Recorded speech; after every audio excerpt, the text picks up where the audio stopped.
this will be just about the briefest introduction ever. So, as you may well know, I'm receiving Discord messages. That's not what I wanted to do. As you may well know, we are going to be seeing Axios play up or fight up against the Red Dangels. Red Dangels will be starting on offense. And the map... God damn it, why can I not have this working? The map is going to be Theme Park. So, for what it's worth, Theme Park is... I feel like it is fairly defense-sided. Therefore, seeing Axios gain an initial lead at the beginning of the game, or at the very least for the first half, would be unsurprising to say the least. Other than that, I hello everybody. I was not supposed to be the one casting, but here I am. So Madro, I would tend to say SummerCup's default or go-to caster has some internet issues today. His internet provider went down. The internet came back up, but then his computer was not able to restore. So for some weird reason, his wired connection didn't come back up when the Wi-Fi or when the main internet came back.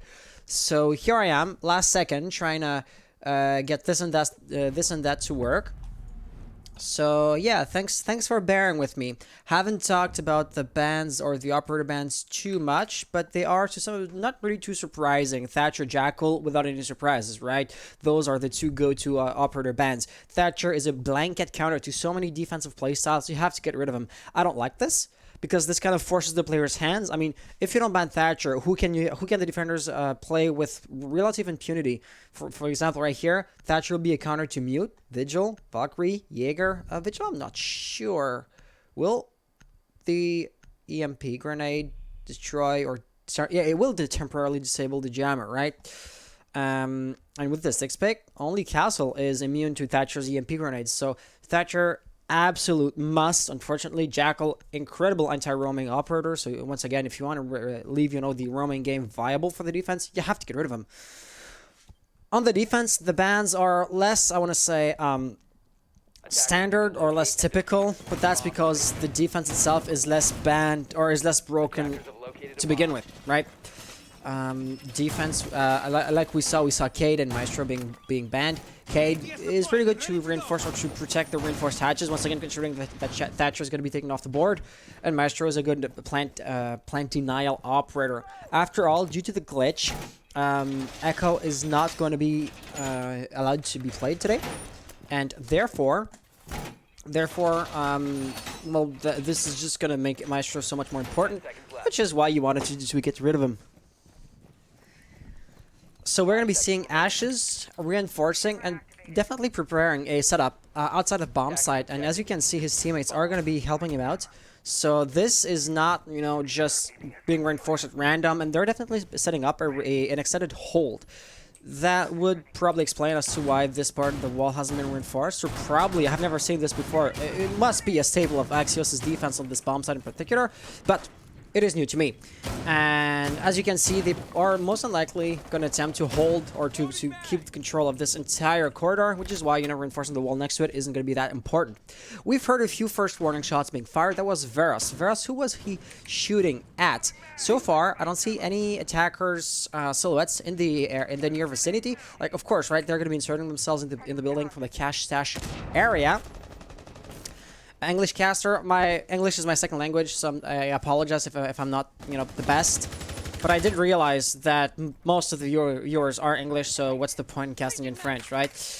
But if I was to get back on the game, so Red Dangels, they are slowly but surely making their way towards the roamers, that being Veras, and oh no, he's no longer there. The drone is likely to pick up on that, so they're not going to be chasing ghosts for too long. And that is going to be item number 1. Item number 2 is, since Axios didn't lose a single player, that means that even though, the attackers have taken control of the top floor and all that good stuff, the defense is just going to be so much more focused and concentrated around the bomb site, which is going to make it, in theory, a bit harder to push up on, right? Had the roamers been cleared, it would be a 4v5 situation, which right now is just not going to happen. That is going to be Tyro, who's been spotted. What are Red Dangels going to do to flush him out? That drone is an extremely good Sage distraction, but nobody's going to capitalize on that, right? Chaotix is not going to just toss a flash and rush in behind him. And Cool right here has taken a few bullets, but apparently Abyss right here was able to get the refrag and to actually save his teammate. Unfortunately, at the same time, Veras gets the kill on Mai2. So it's not going to be a 4v5 situation, and reloading is going to get the best of Tyro, but he will be refragged, or saved actually, by Tom. Tom, who is unlikely to save his teammate a second time should Tyro be pushed, but the ace in the hole seems to be Challenger. His position, as far as I know, was not known, but unfortunately not. Fortunately not, the attackers were aware of his positioning. Give me half a second, c'est parce que ton homme-là qui est activé. Voilà. Sorry, the girlfriend wants to play on the laptop while I'm casting or while I'm streaming, and she had to get into the computer to be able to play in the first place. I apologize for that distraction, and I believe I did not manage to get OBS running in time, which would make it so that we do not have replays for the first round. Let's try to connect to that a second time. I believe it worked. So if I was to start the replay buffer, we are going to be having replays next round. So that was a drugs defense, which has been pretty well won by the attack. And to be honest, to some extent, I'm a little bit surprised because this map tends to be defense-sided, or what I've seen in my personal experience so far, at the very least, it tends to be defense-sided. That's number one.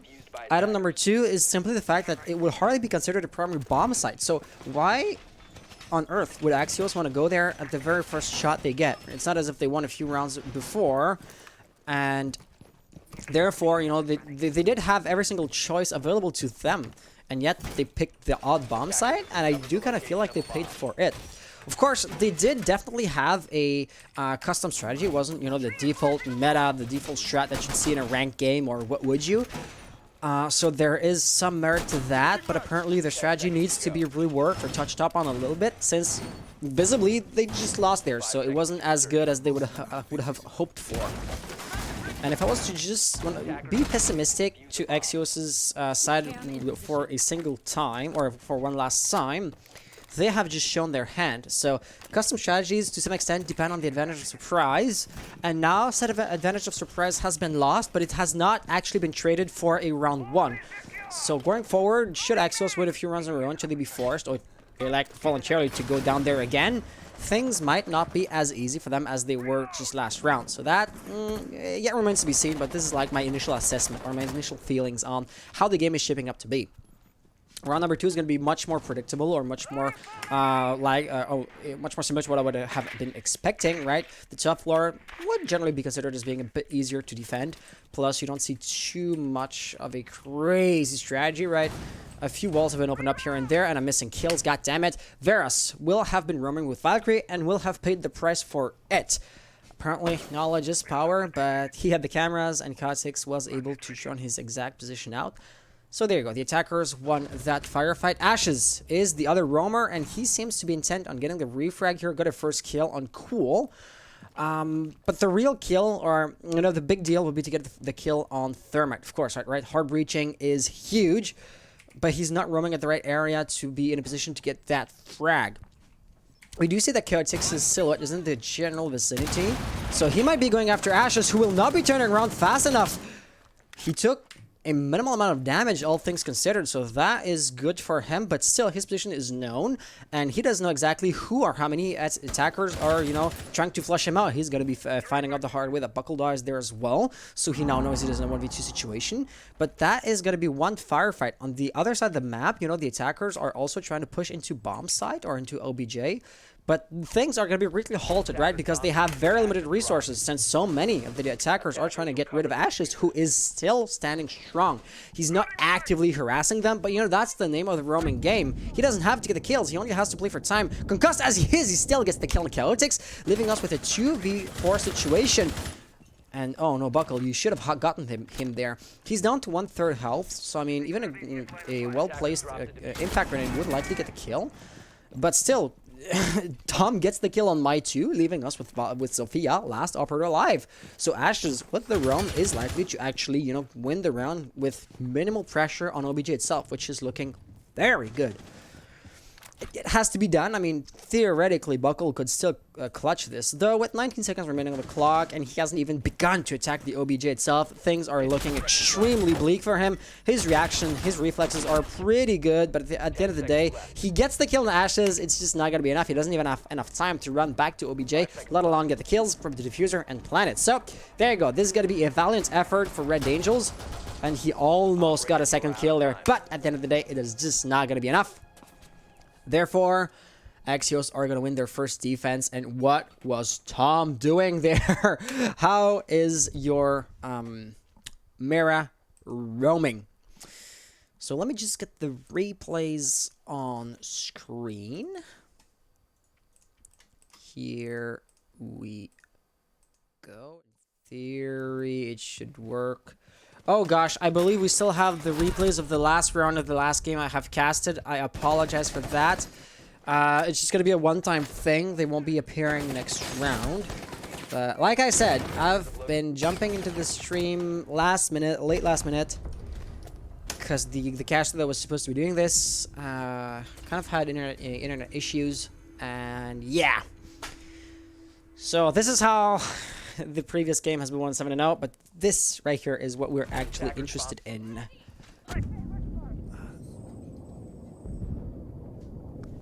Sorry about that small delay here. Once again, I'm being asked a few questions here and there. So once again, Axios got a few kills, but until ultimately he died. Thing is, it doesn't matter too much, because he got more than his fair share of kills. First and foremost, and second, well, he was able to delay the push for long enough that ultimately it didn't matter whether the remaining attackers or how many attackers were remaining, right? So this is going to be a third defense. Of course, Axios just won on the initiation room, so they couldn't go there again. So that defense is, to some extent, what I was expecting to be seeing, right? The Decker setup. We're going to be seeing a Goyo for the very first time, but other than that, Axios' setup, or Axios' composition, should I say, seems to be fairly, not really stagnant, but consistent, rather. The same holds true for Red Dangels. They're just about every time bringing in the same attackers, which has some advantages and disadvantages, right? To some extent, having a main and, you know, maining the same operator always is going to make it so that you can be as proficient as possible. But, you know, just looking at it from a surface level, without even going into too much depth or too much detail, they don't seem to be adapting to the current situation too well or too often. They just seem to be having a fairly flexible setup, which at the end of the day isn't exactly specialized in just about anything. Chaotix, your resident entry fragger will be droning himself out, so this is always a bit worrying to watch. I mean, could somebody else not drone for him, and could he not be playing his entry fragger role? Apparently not.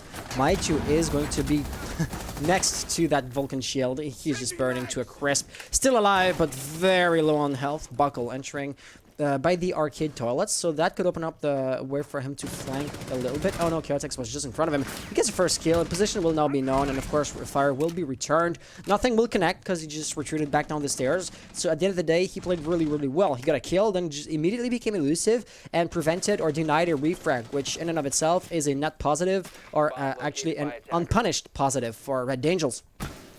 Still, all around, the defense whole on the bomb side themselves is still very strong.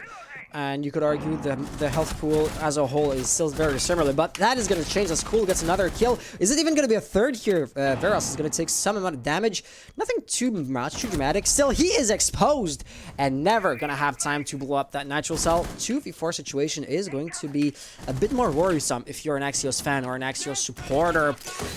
Tyro with the Toxic Babes has the potential to waste some time, but it's only going to give you so much time. So Ash with the double kill here is going to be absolutely huge. Unfortunately, Smoke now dies, leaving us with Axios, or with Ashes rather, that has to get the ace if he wants to win out the round, and he doesn't not. He did not spot the Maverick right here. Oh, but Maverick didn't get the kill. Actually, it was cool. So, spotting or killing Maverick wouldn't have done him too much good. But still, Ashes tried his best. And I will have to hit tab as soon as the next preparation phase starts.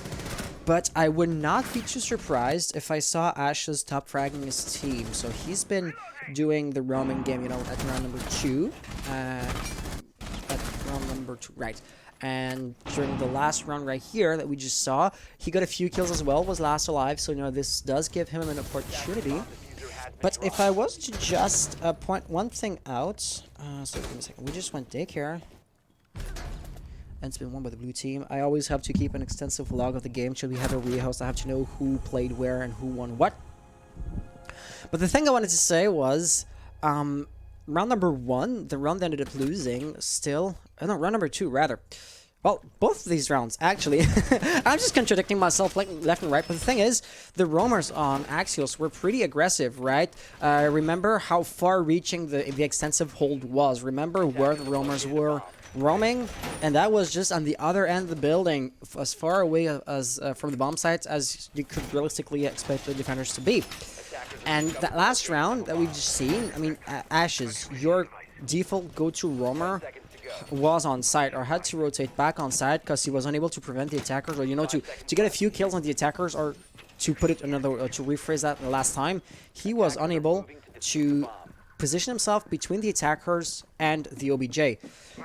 So this might have been, one of the reasons why Axios ended up losing the round. The roam game was not as aggressive as I felt it to be in the previous rounds. So let's just see if the orange team is going to react to that. For example, right here, we're going to be seeing 2 defenders on OBJ. The 2 others are... I don't know if it's a proxy defense, a proxy hold anchoring game, or proper roaming. They don't seem to be too mobile for the time being, but hey, that's just going to be the way it is. For now, they're just waiting for red Dangels, so you could say that the attackers are going to be making the next move, which is going to force Axios to react to that, and not the other way around.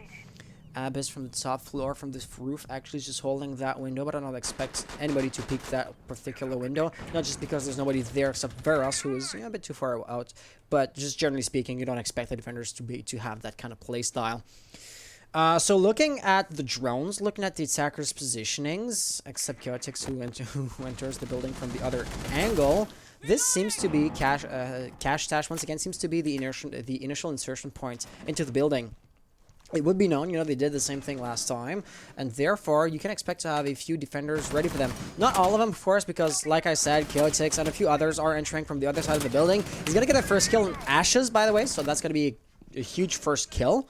And not that the bomb site is open, not that you're ready to just walk up and plant, but they're knocking on the door of the OBJ, which is going to force the defenders back. The roamers have to get back on site and all that good stuff, which is going to put some pressure on them. And unfortunately, Chaotix is now on bomb site, so Veras has failed to counter him. Basically, the defenders now have basically the attacking role. They have to retake. Veras is going to retake, but he's now in a 1v4 situation. He got the first kill, showed the defense win out the round. It would be an ace, just like Axios last round. But just like Axios, just like Ashes rather, he was unable to do so.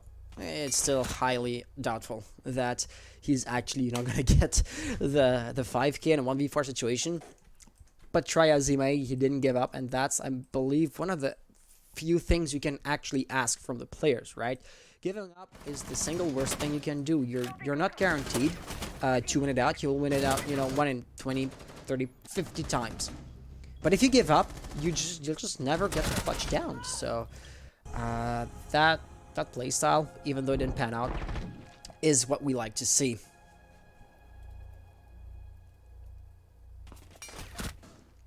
Unfortunately for them, however, Axios have just lost twice in a row on the daycare area, so I wouldn't expect them to go there again. And you didn't see it because of the transition. It was a bit too long till we jumped into that loading screen, but we're going to be seeing a initiation defense right here. Initiation, which is the only round Axios have won so far. And I don't want to sound a bit surprised, but you know, Axios, they have made it into Challenger League, and Red Dangels just have not, right? So my question here would simply be, are Axios saving strats? Like, of course, right? This would not be the stream on which you want to burn, you know, your best strat, or to know what you can do because of scouting and all that good stuff. So are they purposefully not necessarily losing, but saving their best strategies and come what may? Or are Red Dangels really just the unknown beast of a team? I truly don't know. I don't cast for this league often enough. I used to, but then my own league started, which, by the way, there's going to be a match right around 8 p.m. So basically, right after this game, the stream is going to continue, but I'm going to be casting for the league that I'm organizing and hosting, all that good stuff. So if you're interested, stay tuned. However, for the time being, we are going to be seeing Red Dangels spawn in again. And just like last time, their initial, say, positionings seem to be really, really consistent, which is going to make them to some extent predictable. So I am not sure if at this point, you know, droning and then inserting yourself into cache is going to be the best idea ever. But this seems to be Red Dangels' move. You are also going to be seeing 1 or 2 attackers once again entering in from the other side of the building. So Chaotix will be down here, and Buckle, I believe, exactly. He's already into Cafe. However, you know, the roamers are there to meet them. So that's going to be Ashes. Oh, he didn't hold the angle for long enough. Not that Chaotix would have been gunned down as soon as he entered the window. But as soon as he picked the door, like right here, oh, and he's not going to get the kill on Ashes. Ashes is now, of course, going to know there's no danger in the general area, and he's holding the doorway. Just like last time, the attackers, that being Ash, are going to have to peek him. And just like last time, Ash would be in a heavy disadvantage if she was to do so. Oh, I'm surprised. He's going to get a few kills or a few bullets on Ashes. But now he is going to be in an extremely precarious situation. The peek's going to happen. Ash is going to come down. And I believe we saw Cool in the general vicinity who was trying to get, you know, the refrag or to help out. Wasn't there in time, but he still can get, you know, a late refrag. For right now, you see that the 2 roamers are going to be hunkered down together. So they're going to be putting their, you know, firepower, you know, together, grouping their firepower, I think is what I was looking for. And as soon as I pick Sophia's POV, she dies to Ash's fire, leaving us with a 3v5 situation. Just like last time, the roamers don't have to play it aggressive because Red Dangels, they're just going to go to them. Cool knows he cannot just ignore them and walk up to the bomb site, because then, you know, they're just going to appear back behind him, and that would be even worse than presumably just being tied down here, because Cool is single-handedly, whether he knows it or not, tying down 2 defenders. These 2 roamers are waiting here for him, which in theory is a favorable ratio, right? So on bomb site itself, you know, for the bomb sites, for the OBJ, it is in theory a 2v3 situation. Cool was able to get the first kill on Varus, but Ash is still in the area, and he's not going to let go so easily. Unfortunately for him, come what may, that firefight is ultimately irrelevant. There's only 22 seconds remaining on the clock, so, you know, Cool is not going to be too much help before the time runs out. So everything is going to have to come down to Maitu or Abyss. There is a shotgun hard left here. A single shot is all it's going to take to get the kill, and of course he is going to be last alive close enough to do any good. Unfortunately, he dies, gets a first kill, so that's it. But at the end of the day, it is just too much to ask. And there you go. Axios are going to win yet again a round. But that was not too surprising, right? They have shown to be in perfect control of that bomb site single-handedly due to Ash's roam by the drugs lab area. And just like last time, this single factor is once again going to win Axios the round. It was pretty well played, though, yeah, after having won here again, they cannot pick this bomb site, you know, 2 times in a row. Therefore, they'll have to go somewhere else. And if they go drugs lab or daycare, historical data shows they have a hard time winning their rounds on those bomb sites. So are they going to go throne room, which would be generally considered as one of the easiest bomb sites to defend in this map? Once again, they might be saving strats. That might be why they elect not to go there. But if they were to go either, once again, drugs or daycare, historically speaking, looking at the historical data, their chances of winning out the rounds there seem to be fairly slim.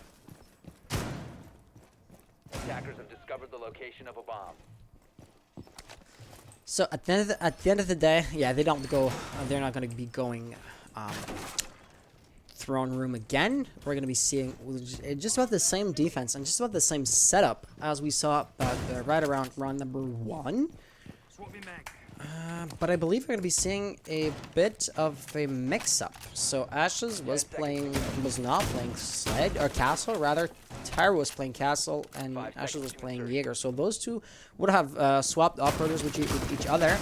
And of course, they're also swapping not just operators, but also, playstyles and roles. So Ashes seems to be doing what Terra was doing last time, and I do believe that, by extension, Terra will be your go-to roamer this time.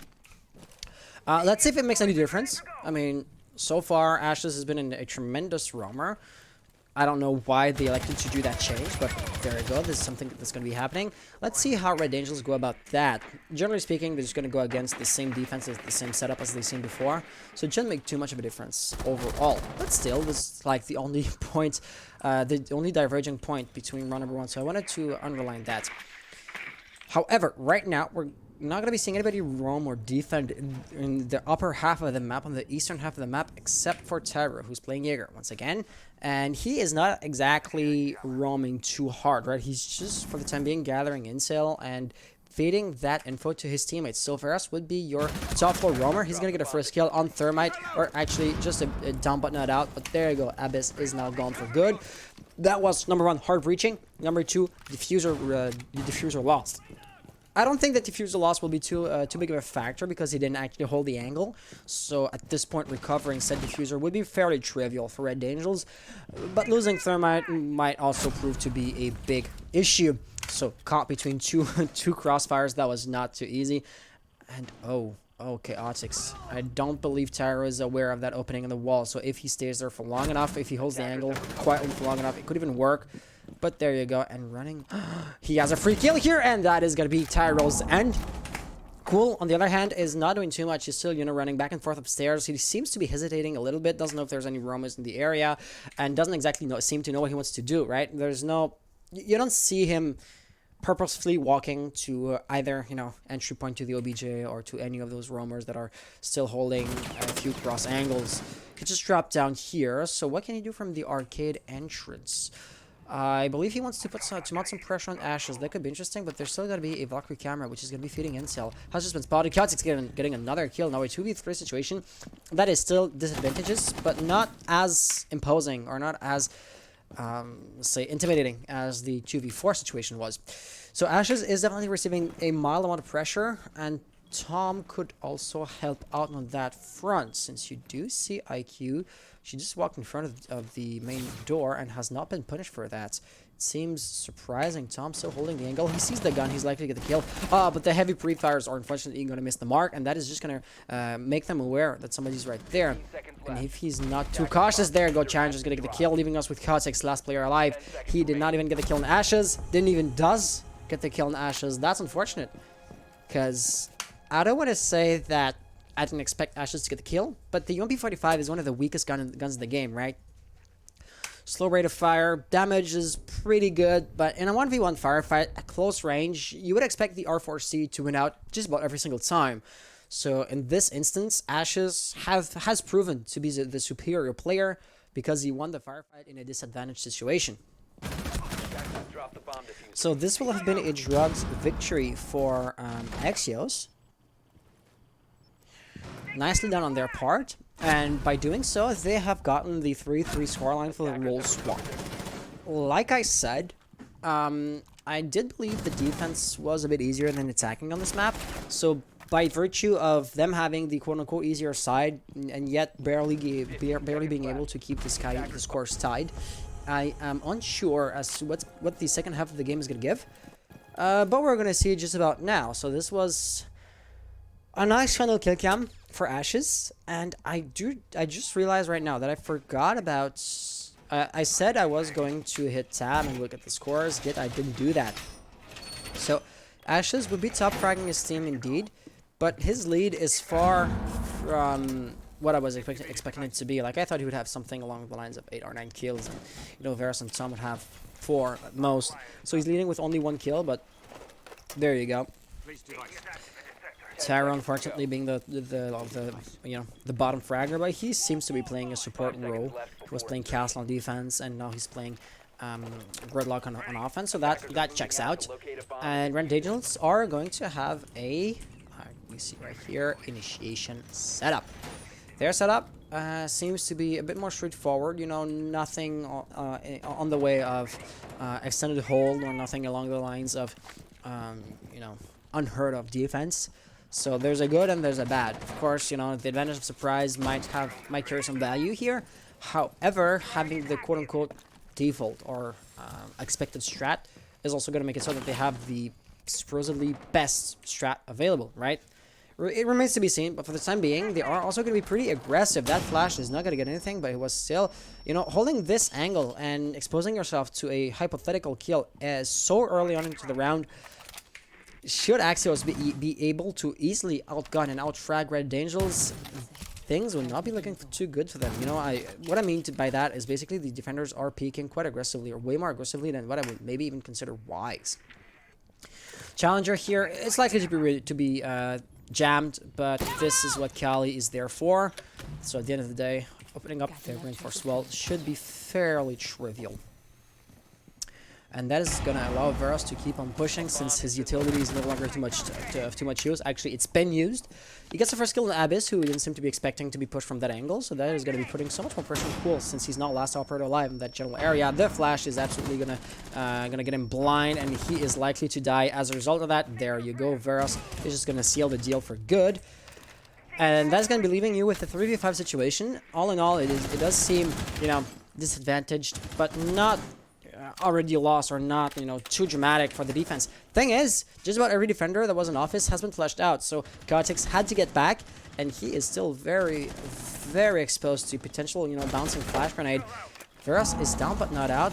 He barely realized this, so it would be a nice idea to peek here to seal the deal. There you go, but he's going to get refragged immediately. He was not too cautious about the opening in the reinforced wall, leaving us with a 2v4 situation. That cross angle could be huge, but he was standing back up just as he got peeked by Challenger, leaving us with my 2, last player alive. If somebody can get the kills, it would be Doc. I mean, his gadget is basically stay alive to get more kills, and his gun is really strong. But there's only so much what a single operator can do.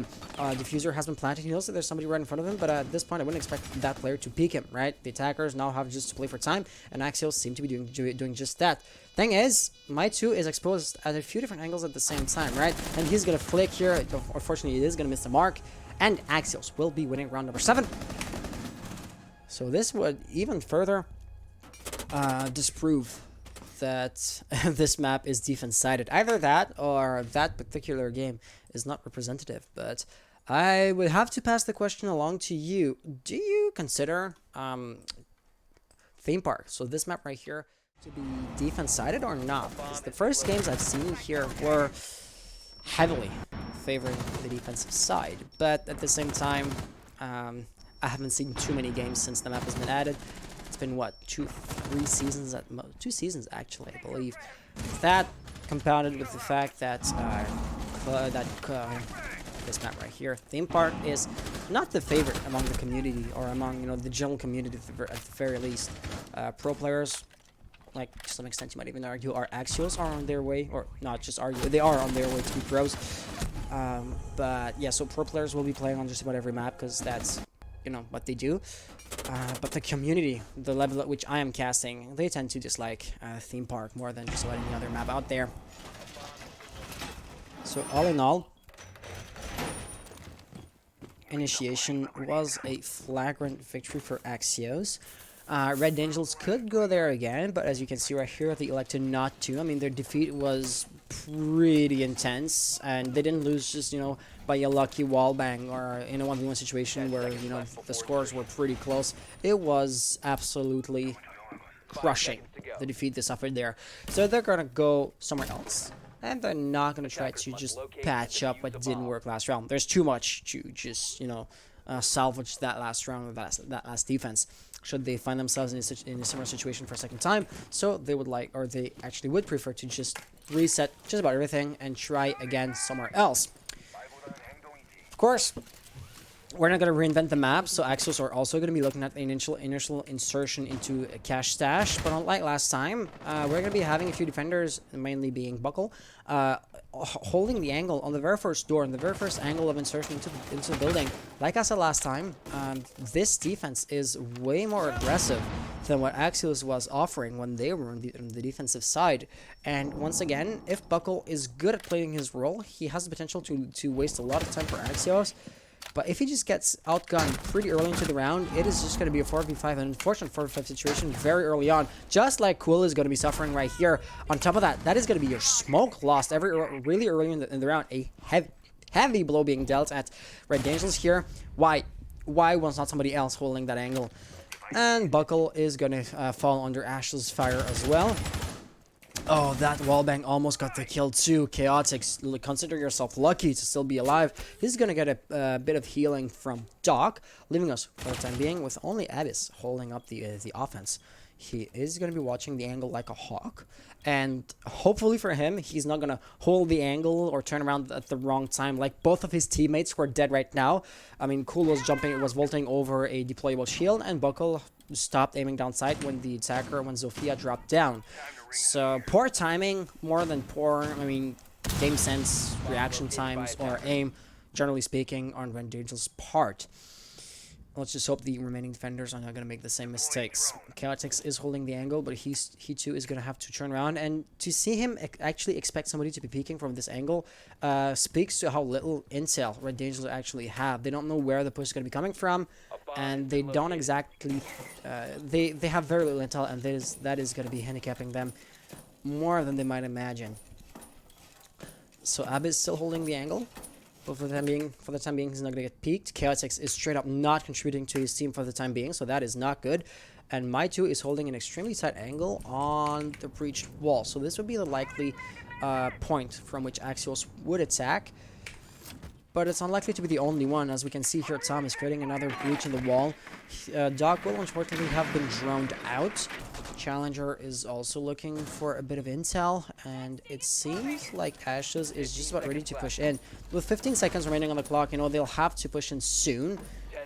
Was that a smoke grenade? I believe I saw something, you know, blow up, but nothing too dramatic. That's gonna be a double kill for Challenger. Maitu is gonna get a frag, but not the other one.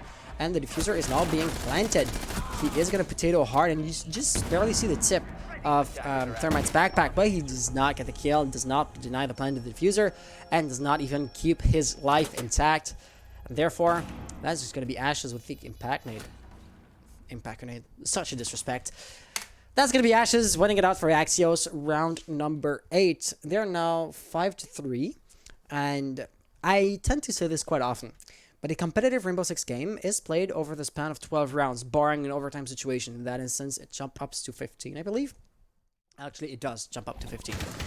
And my greater point being, Axios only need 2 more rounds to win out the map. And 2 rounds out of 12 is fairly small. You know, that could happen pretty quickly. And as such, Axios could win in the blink of an eye, so to speak. Red Dangels, I don't want to say that they are backs against the wall, that the point of no return past which you don't expect to come back to be realistically reasonable. I don't think it's gone that far, right? Axios, they yet only have a lead of 2 points. But their offense, their attacks have been uncontested and unchallenged, to say the least. I mean, never ever have Red Dangels come close to win a defense, right? So that's the scary thing here.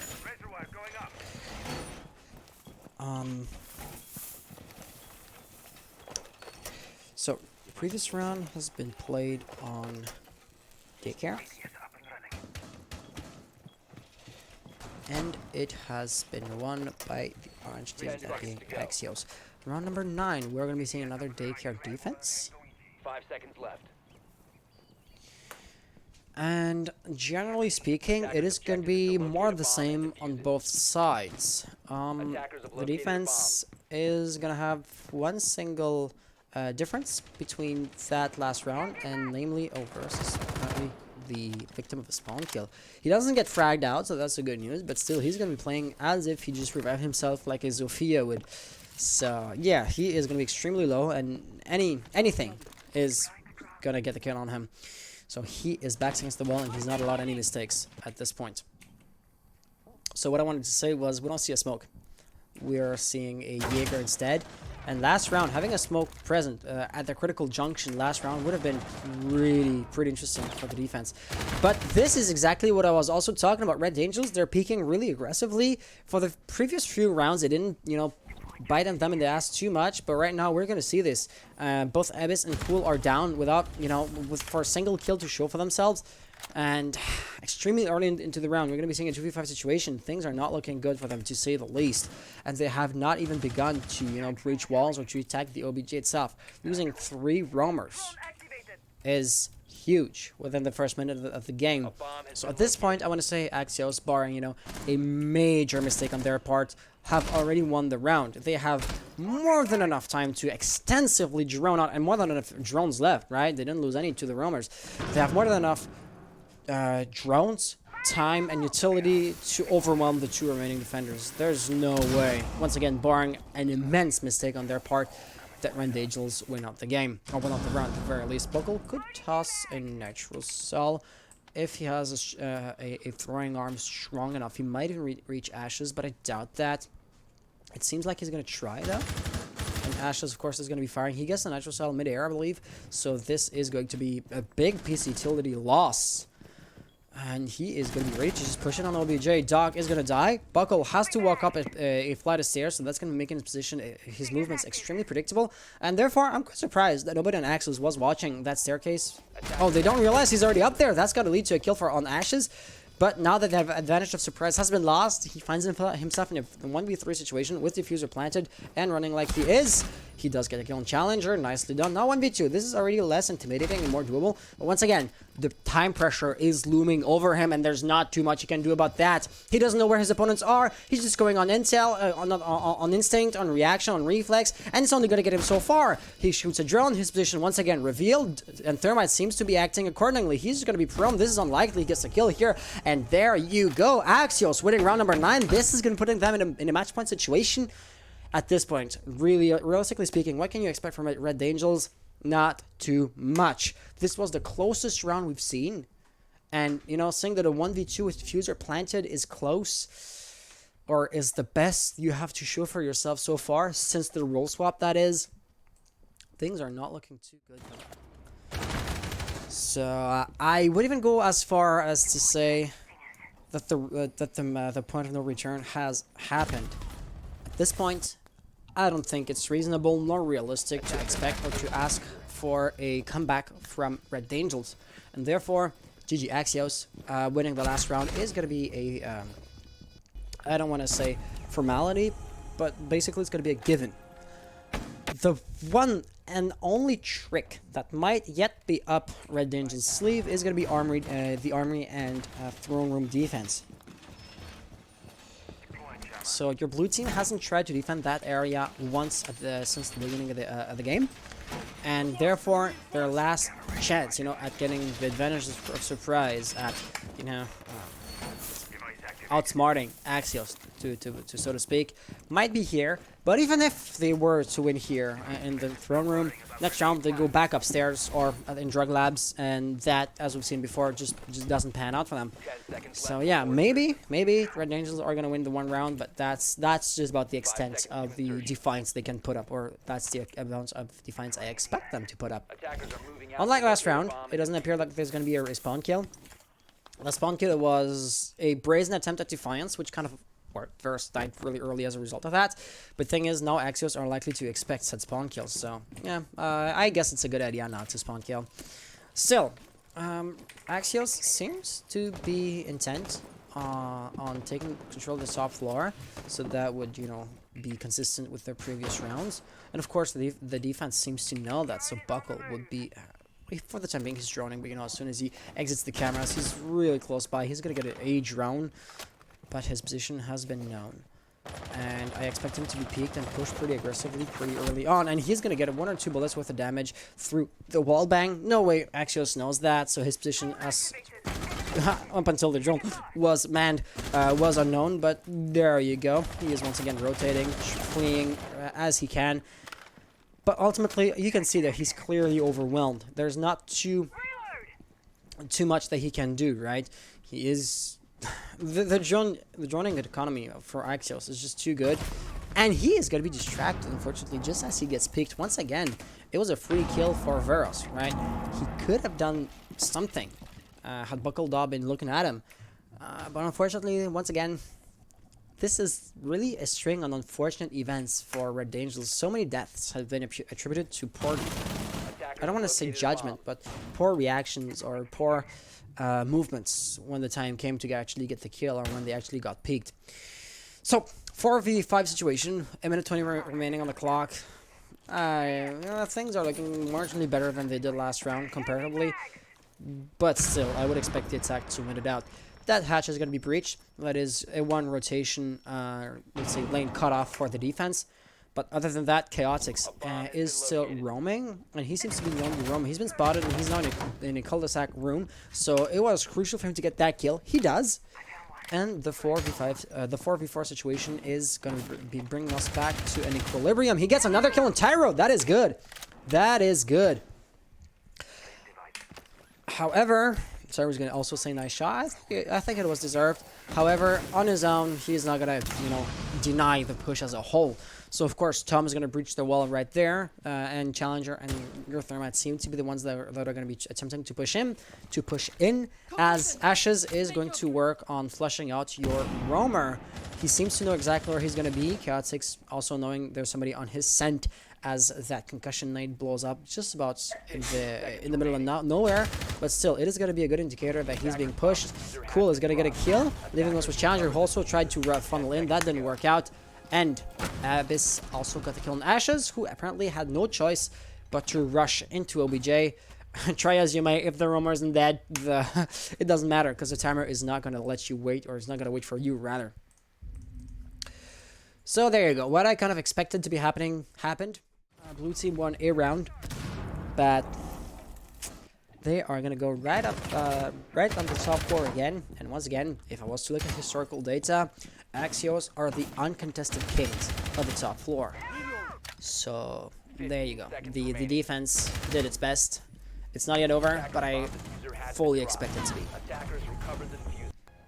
Also, if I was to read the chat a little bit, do I need to give this man Kovacs? Is this a ranked stream? I'm confused. Pascal might be.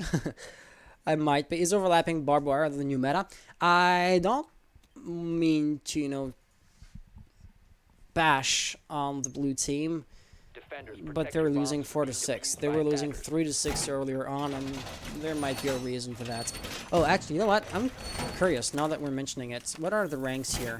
I know that the ranking is not the best level or the best indicator of a player's skill level.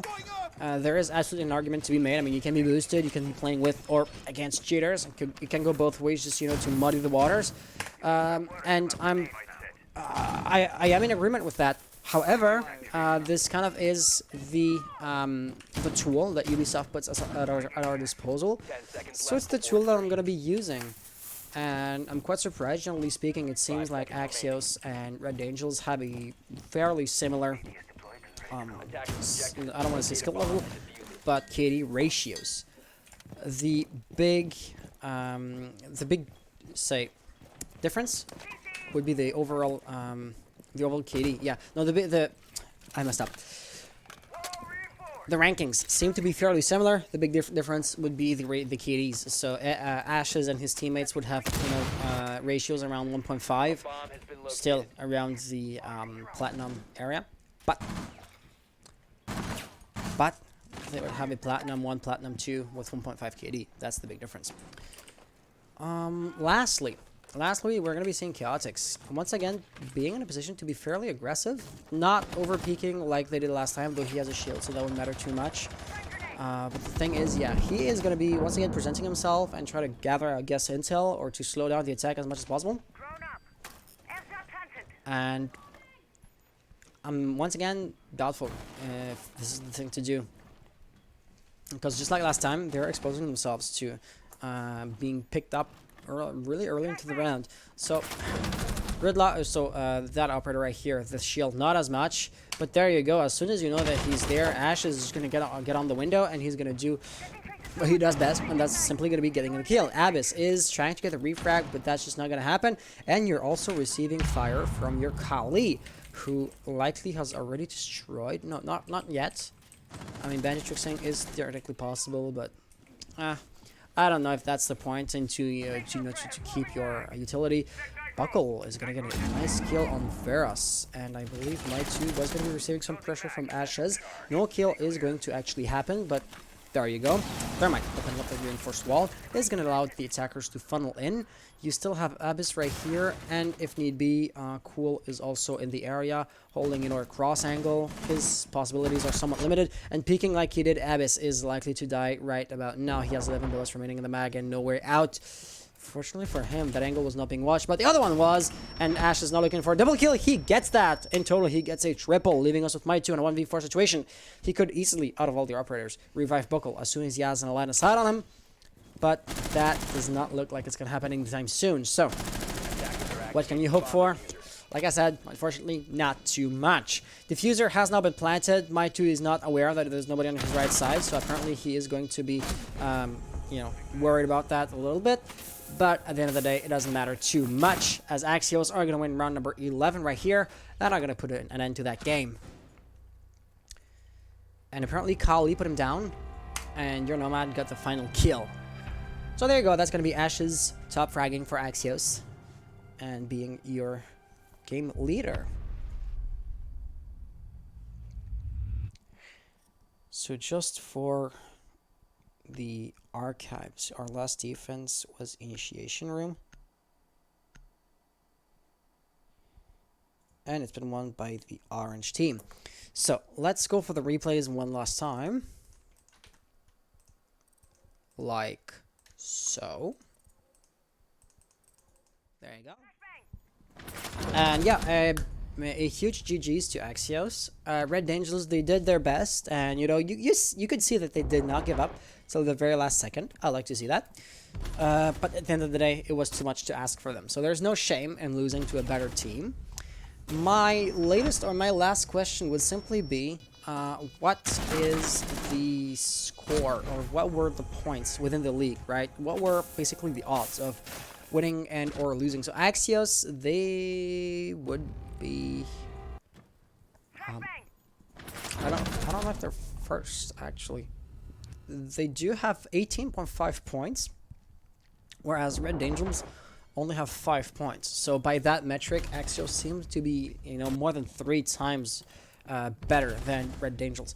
If I was to look at the comp or the tournament as a whole, so Axios leading with 18 points. Yeah, Hostile Actions would be a close second with 15. Freezing Frog 11. It drops down eventually. Integrity, Phoenix Rebirth, Dead Astronauts. It doesn't seem to be in order, or it doesn't seem to be arranged.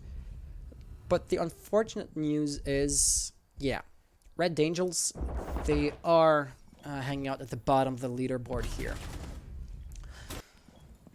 So this will be just about it for that game tonight.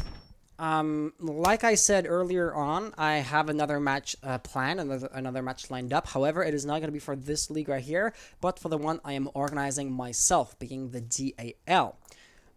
So if you are into just watching games, watching esports, stick around.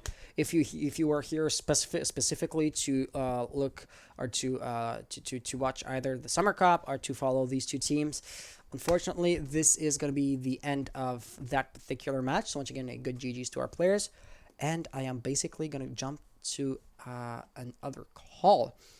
That being, the match is going to be between the Phoenix Rebirth. So this is a team that is also participating in the SummerCup. And the other team's name is OnlyFans. We know exactly what this means. But yeah, Chloe says, GG, easy, RDA, by the way, RDA bad. Oh, please respect your opponent at the very least. But yeah, so that's going to be a GG's. And yeah, so without further ado, I am going to be preparing the map ban for the upcoming game. Ashes is nuts. Ashes is nuts. Fun fact: 2.5 years ago. At this point, we were in a team together, and yeah, he was top fragging us just about every single time. he is insane. So let me just send the map and link to the players. It is going to be quite empty for the time being, but let's remedy that just about now. There we go. And seeing that overlay is going to be just about enough time for me to prepare or to update the other things. So if I was to come in here, the one team would be OnlyFans. And their logo is this one right here. So yeah, the map ban is happening as we speak. I am unfortunately not going to be focused too much on that since I am going to be preparing, the overlays and everything else. So come what may. We also were supposed to have a co-caster here, co-host. And I'm quite happy to say that we are going to be, respecting the schedule. That game was scheduled to start around 8 p.m. It is currently 8:04. With the time delay, you're going to be hearing this around 8:07. So all in all, a fairly small delay. The other team is Phoenix. Phoenix Rebirth. Also a Canadian team. Also, I might be switching to French because the English teams are no longer going to be playing here. Phoenix Rebirth was right here. So there's going to be that. And let's just switch up the assets just about everywhere else. Yeah, Phoenix Rebirth, they now have access to their map ban link, and they're going to start banning in a jiffy. I wanted to get that on and get rid of this, right? Oh shoot, it's tagged as being a best of 3, which this game is not. This is also going to be the last game of week 1 for the league, and just after this, at in an hour from now, the first game of week number 2 is actually planned. So this is going to be, we're going to be seeing a few games back to back to back being played. That's going to be quite interesting.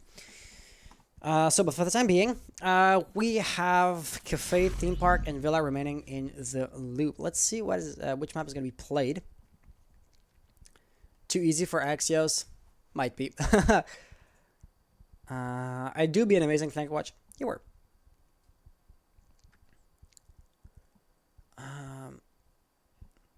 Text. So yeah, the chat is basically people talking amongst each other, so I don't feel a need to respond or to jump into those conversations, so to speak. So I'm just gonna let the map ban play out. So we have OnlyFans.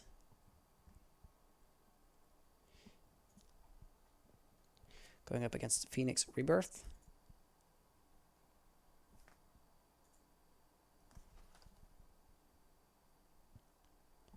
We're going to be playing Cafe. OnlyFans will be defending. And that's about it.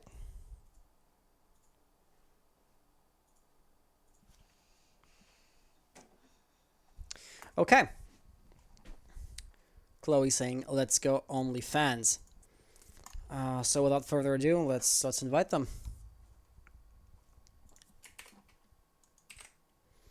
So yeah, all in all, I would have said, I would have interview one. So the challenger, like I said, I have another game starting up just about now, so I didn't have time to interview Axios. Can we have your OnlyFans? Tom. Why am I not surprised? Hey, who just joined in on me? Madro, can you hear me? Maybe I can't hear you if you're talking. Okay, maybe his mic is gonna unclog eventually. Saracen is here. Yeet is gonna be the team leader for the other team. Sorry, my mic was unplugged. Hey, so how well was your internet issues? Because for the context for the stream, we tried to get it working before the stream started, and we could just not figure it out. So I'm quite curious. What was the problem? You know what it was? The reset button on the Wi-Fi Ethernet Yeah? thing Yeah? wasn't a reset. It was a pair thing. So I basically unpaired them. Oh no! Oh no! What a dumb mistake to make. Oh gosh. So I took the thing out and I look at it and I'm like, oh crap, it's a pair button. So And I'm you like, just had to. Oh, I see. then I needed to press them at the same time, but I can't do that if one's in my room and one is downstairs with the router, yeah, the modem. So True. what I did is take like both of them near the Ethernet cable, so I could connect one of them, and just I see. basically plug them next to each other, so I could just pair them and just put in my room back again. So yeah. There you go. That was when technology be stupid, right? Oh, I hate it. So you are gonna need a screen share. Yep, I'm gonna connect Parsec and I'm gonna call you Skype. Do I have Skype installed? I'm not even sure if my Skype is working. Let me check. Skype as an app. I do have it right here. Oh gosh, which app is it? Okay. Let's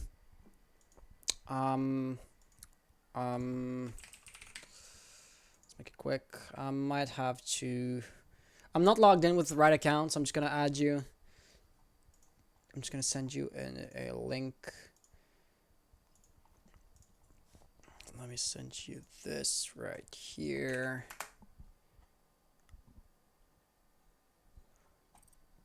So this should allow you to join the group chat, which I've just created. Yeah, this account, the Skype account, Salut. I was using as a for a bot account. Hello. Hey, est-ce que vous êtes prêts? Oh, yes, sir. All right. Well, good luck, have fun, et que le meilleur gagne. Sir, thanks. So this will be Guys. this will be Have fun. the big question. Do we jump to French because the English teams are no longer playing, or Yeah. do we keep on casting in English? I mean, it's easier for me and you to cast in French, but like, Yeah. Okay. So if the chat has major objections to that, let us know and we'll just jump back to English. But for the time being, en français. le français, le français. Le français, le français. Est-ce que tu es dans mon parsec? Est-ce que tu vois l'écran? Ouais, je suis là, puis j'ai le son, j'ai tout. Hop. On est sur la mauvaise map. Fait qu'on va faire les bandes des opérateurs et puis on va rehost. Ouais. C'est unfortunate, mais des fois ça arrive, là. Aïe. Ah. Oups. Ah. Oh. Ok.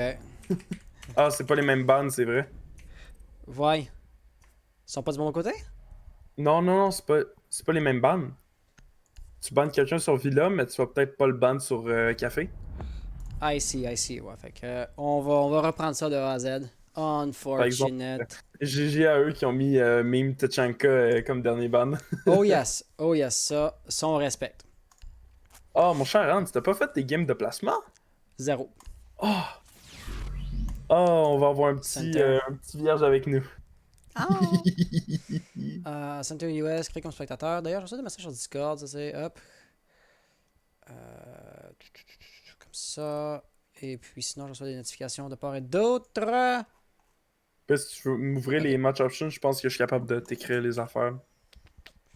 T'as peu que je vais inviter Yeet rapidement. On a dit que c'était café. On va aller mettre café. Café qui est à peu près la dernière d'un côté. Et de l'autre côté, ça c'était Yeet. Après ça, on va avoir Sariz. Voilà. On va peut-être s'appeler sur Skype. Ouais, c'est bon. Je suis vraiment. Je vais juste m'assurer dans les appels avancés. Pour faire que j'active la NDI, c'est fait. Appelons-nous. Et mettons-nous sur mieux sur Skype. Ah! Réponds à l'appel parce qu'il y a comme la musique de sonnerie qui est affreuse. Hey! Ah, ça devrait fonctionner là. Ça devrait fonctionner, voyons voir un peu. Yes. Compétition à 2. Il a gelé, mais pourquoi t'es de même? Ma casquette? Basically, non. c'est. Ah, t'as peu. Wait, what? T'as quoi? Voyons, c'est qui est Propriété. qui, là? T'as peu, j'ai un filtre à quelque part. J'ai un filtre qui a pété. Ah, mais là, c'est weird Ouais. parce que j'ai comme ton écran avec ma face dessus, puis je sais pas si c'est ma face ou c'est mon application qui fait ça, c'est vraiment weird. T'as peu. Par exemple, je suis pogné. Far right. Ok. Ouais, c'est ça. Va falloir que je les répare un à un dans les filtres ici. Up, right, slant.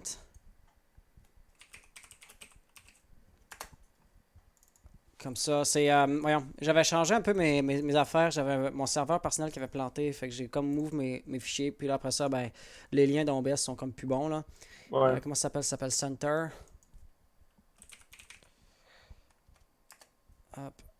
Non, pas lui! Ah! Center comme ça. Ok. On a quasiment fini de réparer. Ça, tu le vois dans le partage d'écran Discord, je Ouais, pense. ouais, j'ai une belle grosse face. T'as une belle grosse face Peut-être. étirée. Left, left. J'espère que mon son est pas trop gain. Il y a pas trop de gain. Il est bien correct ton son. Ça jase fort ici.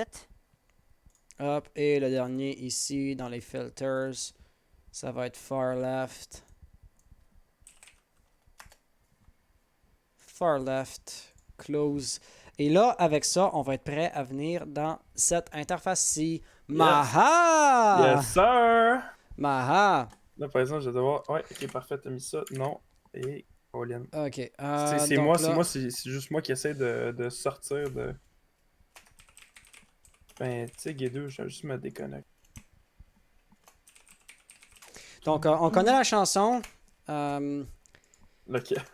Faut que tu te mettes en fenêtré pour pas qu'il soit full écran en tout cas. Là. Ouais. Euh, Ouais. ok, petit check-up. Est-ce que vous êtes prêts? On est sur café. Le banc d'opérateurs il compte pas, on le recommence. Tout le monde est prêt? Alright. Fait que désolé pour ça, good luck à fun et que le meilleur gagne. Encore une fois, Alright. vous m'enverrez désolé. Aussi, je vais te laisser Ouais. caster le ban des opérateurs pendant ce temps-là. Je vais changer genre le titre du stream. Ouais, totalement. J'ai enlevé la grosse lumière qu'il y a sur mon visage parce que les yeux, ils vont prendre cher. Bon, dans le café, qu'est-ce que tu penses qu'on pourrait voir dans le café? Dessus? Thatcher, Thatcher, ouais, 100%. Pour, Jackal, Blackbeard, Nomad. Je te dirais. Nomad, c'est rare là, mais. Zofia. Ouh, ça sent le target ban. ça fait mal, ça. Ah, Zofia, par exemple, je veux dire, est bonne. Son gun est bon. Puis surtout, elle a ses lifelines pour ouvrir peut-être le top ou pour rentrer dans l'objectif. Si, admettons, on parle peut-être la cuisine, si on veut Mhm. rentrer. Puis si on veut enlever le shield, admettons, qui serait dans preparation. Ben, on lance un lifeline concussion, puis on lance un lifeline explosif. Puis bam, tu sais. Fait qu'elle est très puissante. On a enlevé Zofia puis Ying, on garde le Thatcher. Très intéressant, mais je veux dire, là-dessus, Thatcher, à part pour peut-être ouvrir la cuisine ou le freezer, il n'y a pas vraiment grand-chose qu'on peut faire avec. À part si Mais on c'est quand parle même de... important. Oh oui, totalement, mais à part si on parle peut-être aussi dans piano, dans cigare, en fait. Désolé, pour accéder au freezer du troisième étage. Mhm. Sinon, il Ouais. n'y a pas vraiment des grosses utilités à Thatcher là-dessus. Mais Mira aussi, qui va se faire ban, elle, là-dessus. Ça risque qu'il doit lire le chat. Oui.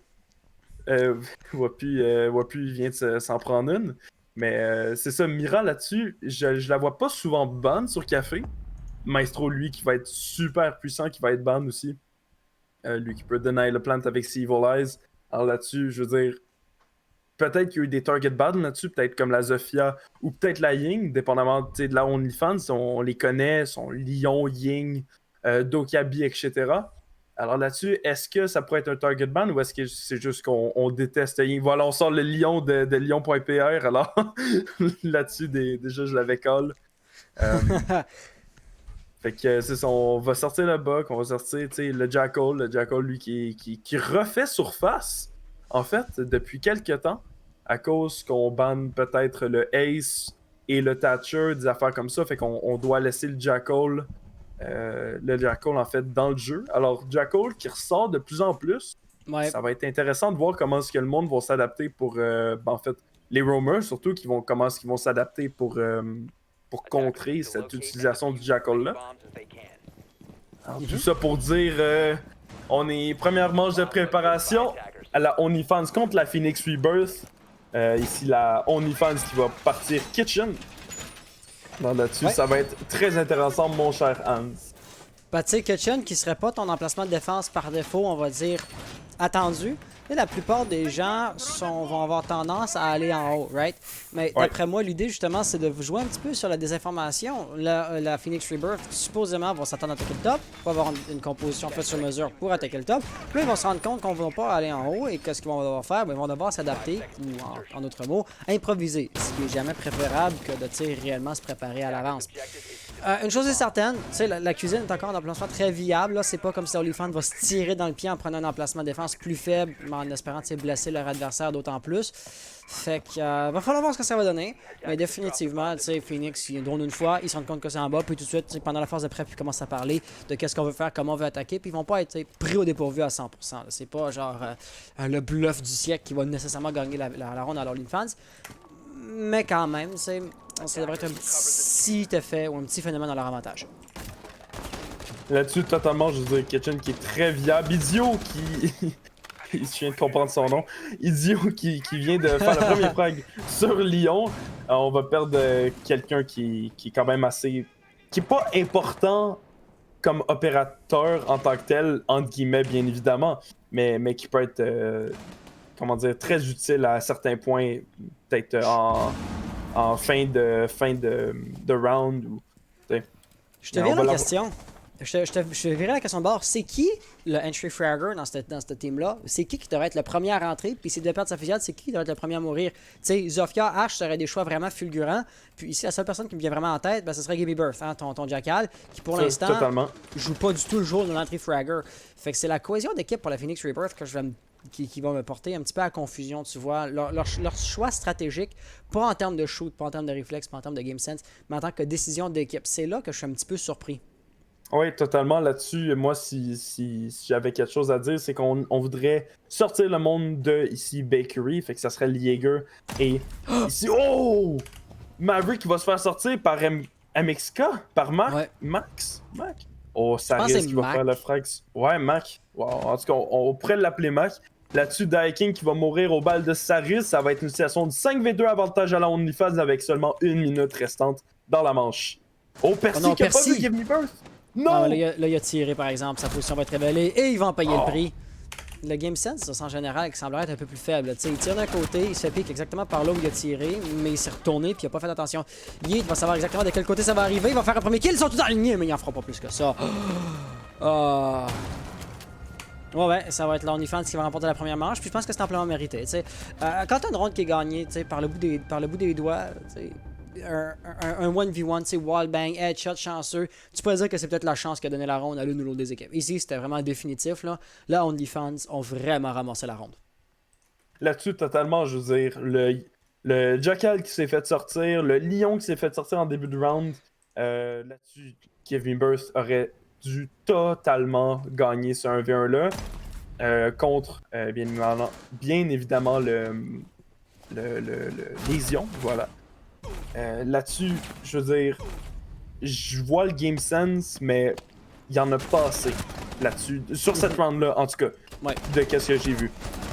Je veux pas dire, tu sais, admettons, la Phoenix Rebirth est pas bonne, c'est pas ça que je veux dire, c'est que le game sense, s'il a manqué à 100%, puis là-dessus, je veux dire, on va devoir mieux faire, mais ici, la prochaine fois, qui va être la deuxième manche, dans la manche de prévention, une manche de prep bien banale, puis c'est ça, je te laisse compléter mes paroles. Ben écoute, Dio qui va ici vouloir venir jouer avec Oryx, ça c'est un opérateur qu'on voit pas nécessairement souvent. Et d'ailleurs, si je peux me permettre, c'est le genre d'opérateur qui ne serait pas genre hyper pertinent dans un contexte compétitif. Fait que je sais pas si l'OnlyFans est déjà en train de prendre un petit peu ses aises, mais tu sais, au lieu de prendre un Oryx, je sais pas, là, on pourrait dire un Pulse, ça peut être intéressant. Il y a John Valkyrie, Echo, Maestro son ban, bon ok, Valkyrie, Mira aussi est enlevé. Fait que quel genre d'opérateur vraiment, on va dire, surprenant, voir du commun qui reste, Lésion pourrait être intéressant. Tout ça pour dire que en termes de utility, en termes de gadget, ce qui fait un shotgun ou une percussion peut le faire aussi, t'sais. Fait que j'ai vraiment l'impression qu'il y a une certaine aisance. Aisance qui semblerait être méritée. Tu sais, Gimme Birth qui va mourir très très tôt dans la ronde. Et d'ailleurs, si tu lis le message de Akawiz, c'est juste Dio. Ouais, là-dessus, je veux dire, Give Me Birth, lui, le jackal qui était pas si important qu'on va bord, parce que, à part pour enlever peut-être les roamers en bas, qui est moins important que quand, admettons, les défenseurs sont dans la kitchen, le jackal n'est pas si important que ça en bord. Tu comprends? Ouais. Mais le fait de perdre quelqu'un avec un bon gun, je veux dire un bon primary, là-dessus, ça fait quand même mal. On vient de perdre quand même un fragger. Là-dessus, justement, Dio, lui, qui va s'avoir fait frag par le Buck, si je me trompe pas. Il n'y a pas de Buck. C'était qui? Dio est mort sur les balles de hache de Dia King. Ah, ça. Et là, justement, je m'attendais à ce qu'il y ait une situation de refrag. On peut voir qu'il y a des rumeurs qui tournent autour, mais il n'y a personne qui va être actuellement en train de le pourchasser, on va dire, très agressivement. T'avais t'avais Amani qui est dans les parages aussi, elle monte les escaliers, ça laisse avec Percy, qui encore une fois est ton seul roamer, mais qui joue pas particulièrement agressivement. Je sais pas, tu sais, il y a le désamorceur juste ici. Est-ce qu'il y en a conscience? Probablement, honnêtement, ce serait la seule raison que je vois pourquoi il resterait là, tu sais, de la façon dont il le fait. Mais une chose est certaine, autour de lui, les attaquants Phoenix Rebirth sont lentement, mais sûrement en train de mourir. Puis la situation de stagnation va favoriser la défense. S'il se passe rien, le compte à rebours continue de s'écouler, puis éventuellement, l'OnlyFans va être hyper bien. Effectivement, ici, Wiz qui dit dans le chat que MXK c'est Max, fait que là-dessus, on peut se clarifier que Max. Max c'est Max. En tout cas, les deux défenseurs qui vont se faire flasher, ça risque qu'il va prendre un petit peu de dommages ici de la IQ. Ça, un petit peu, je veux dire, quand même 60 de dommages, ça peut faire mal. On sait qu'il y a quelqu'un qui est en bas, au moins un opérateur. Là, on est 3 opérateurs qui sont en bas, le Jaeger, si je me trompe pas. Ouais, ils ont conscience que le diffuseur est là, j'ai l'impression. Mais oui, effectivement. à chaque fois que je dis ça, ils repartent. Fait que, tu sais, s'ils savaient vraiment que le diffuseur était là, il devrait rester genre à 5 dessus. Là. Bon, j'exagère parce que le balcon peut être un danger, tout ça. Mais sérieusement, en même temps, tu sais, la Phoenix Rebirth qui va pas jouer dans les mains de l'OnlyFans, on s'attendra à ce qu'il push le diffuseur parce que prendre l'objet, ça ne mènera à rien. Pourtant, Dia King va push l'objet, va faire un kill, va se faire refrag immédiatement après par Sarise. Fait que Vaillant est fort, mais les résultats, tu sais, c'était mort dans l'œuf. Quand même bien que son attaque fonctionnait à merveille, qu'il faisait à la -4, il en restait un en bas qui allait défendre le diffuseur. Et puis, ben, il pourrait pas non plus, tu sais, planter le désamorceur pour forcer le dernier roamer à revenir. Fait que. Il restait 15 secondes, fallait faire de quoi, mais le de quoi, c'était la mauvaise idée en premier lieu. Effectivement, dans une situation de 1v4 avec seulement 15 secondes à round, c'est pas idéal, disons. Surtout quand on est un 3 speed, alors on a 1 d'armure. Ça, tu prends une balle, ça fait très très mal.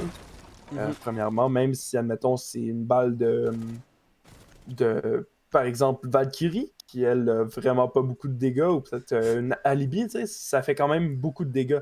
Parlons d'une arme qui a pas beaucoup de dégâts, hein. La MPX. Ouais, la MPX, disons en anglais, c'est un pea shooter. Elle lance des poids. Alors, un bon choix, un nice shot, j'imagine, de Percy. Est-ce qu'il y avait peut-être de la toxicité dans l'inter-chat? En tout cas, il n'y avait pas un skin interdit, là. Ouais. Le skin Navi est pas interdit. Ça, c'est drôle. Les règlements, je les connais pas 100% par cœur. Là. Même moi, je me réfère à mon document. On checkait s'il avait des uniformes. Mais il y avait Pro League. Idiot Lucas. F, effectivement. Idiot. Puis ils ont tiré trop vite. Oh non! Puis ils ont tiré trop vite.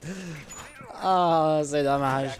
Ah, ça c'est dommage. Mais aussi, ça va causer un petit retard sur la défense. Fait que le setup qui est pas encore prêt, on pourrait se faire rusher agressivement. Je veux dire, Ash, Boosto, Finka ou quoi que ce soit. Si tu te fais coincer en train de recharger, de renforcer, de faire des percussions, tu pourrais te faire avoir. Ce sera pas le cas, mais par principe, déborder ta phase de préparation, c'est jamais une bonne idée. Là-dessus, totalement, on a quand même perdu peut-être 15 secondes, mais c'est quand même un tiers de la préparation. Ici, waouh, Percy qui a juste pris 35 de dégâts ici, c'est quand même assez surprenant. Ben, surtout Percy n'a pas la coque, fait que cette fusillade-là va systématiquement les avantager. Pourtant, la tête est connectée. Percy qui va tuer Lyon de super loin, même si on s'entend que Lyon, là-dessus, littéralement, le Lion, avait le ECOG. Ah oui, oui, Lyon était supposé avoir l'avantage à la fusillade, là. C'est surprenant qu'il soit mort. Et pourtant, ben, les kills arrivent ronde par-dessus ronde par-dessus ronde. On va se faire refrag dans ce cas-ci. Mais on a encore un petit Percy qui va vouloir aller continuer de chercher ses kills. Après tout, ça marche bien jusqu'à présent. Pourquoi arrêter? Par exemple, en d'autres lieux, ça risque de faire un frag sur Daya King, mais quand même, c'est une situation de 2v2. Fait que déjà là, Phoenix Rebirth sont mieux partis pour l'emporter par rapport à avant. Là-dessus, on a quand même le diffuser, je veux dire, le site est en bas, puis on commence à renforcer la part de Percy. Là-dessus, pas de comments. Vas-y. Ils ont vraiment conscience que les attaquants sont encore relativement loin. T'sais, Phoenix Rebirth, qu'elle n'avait pas du tout le rusher, qu'elle n'avait pas du tout le punir pour ça. Et c'est justement pourquoi on se permet de renforcer. Parce que vraiment, c'est un affront rendu là. Il a zéro préparé son setup. Est-ce que son armure... Ok, il y a encore son armure, mais c'est quelqu'un qui l'a pas pris. Ah, c'est MK. C'est Max. C'est ça, c'est Max. Ah, mais là-dessus... Oh, Percy, lui, qui aurait pu... Ça risque qu'il va faire le frag sur l'Unix, il va laisser Give Me Birth en situation de 1v2. Puis là, avec une minute restante, il peut encore le faire. Il a 100% de sa vie. C'est Sledge. Fait que c'est un opérateur qui est assez indépendant. Une de Kaby dernière, c'est vraiment la mort. Mais ici, c'est pas dramatique. Quand même, ça regarde pas bien. La bonne nouvelle, c'est que la verticalité est vraiment huge sur ce BP-là, sur ce site-là. Puis c'est Sledge qui pourrait ouvrir le plafond de A à Z. Évidemment, s'il devait le faire, on s'attendrait à ce que les joueurs de la OnlyFans réagissent en conséquence. Mais par principe, il y a des opportunités dans sa poche. Puis justement, c'est dans ce sens-là que c'est encore relativement, on va dire, intéressant. Quand même, 30 secondes restantes, 1v2. Il semble savoir qu'on va se faire flanquer, fait qu'il est prêt. Mais malgré ça, au rusher comme ça va être risqué. Il va faire le kill 26 secondes maintenant. Il va devoir chercher piquer. Mais évidemment, Sariz l'attendait de pied ferme. Give Me Birth aussi qui aurait pu faire le double kill facilement s'il avait pas perdu autant d'HP sur le Oryx. Honnêtement, oui. Là-dessus, c'était vraiment 50-50. Honnêtement, j'y croyais. C'est pas que j'y croyais pas, mais c'est que c'était improbable. Improbable là-dessus qu'en 1v2, avec 50 secondes restantes, que Give Me Birth fasse le double kill. Surtout qu'on voit aussi le niveau des joueurs de la OnlyFans. Mais vraiment, quand il a fait le kill, quand il a tué en fait le Rix, s'il avait pas perdu de autant de HP, vraiment ça aurait été 50-50 puis ça aurait été vraiment intéressant. Absolument. Les replays tantôt qui ont été un petit peu glitchés, je me demandais c'était quoi, mais vite comme ça, je suis pas capable de rien trouver en particulier qui expliquerait dans l'enregistrement qu'il y a eu un gros glitch. Par ailleurs, est-ce que tu l'as vu? Oui, j'ai vu le Tachanka qui a été sorti ici par Percy. Je fais juste... tout le monde se demande c'est quoi qui se passe. Moi inclus.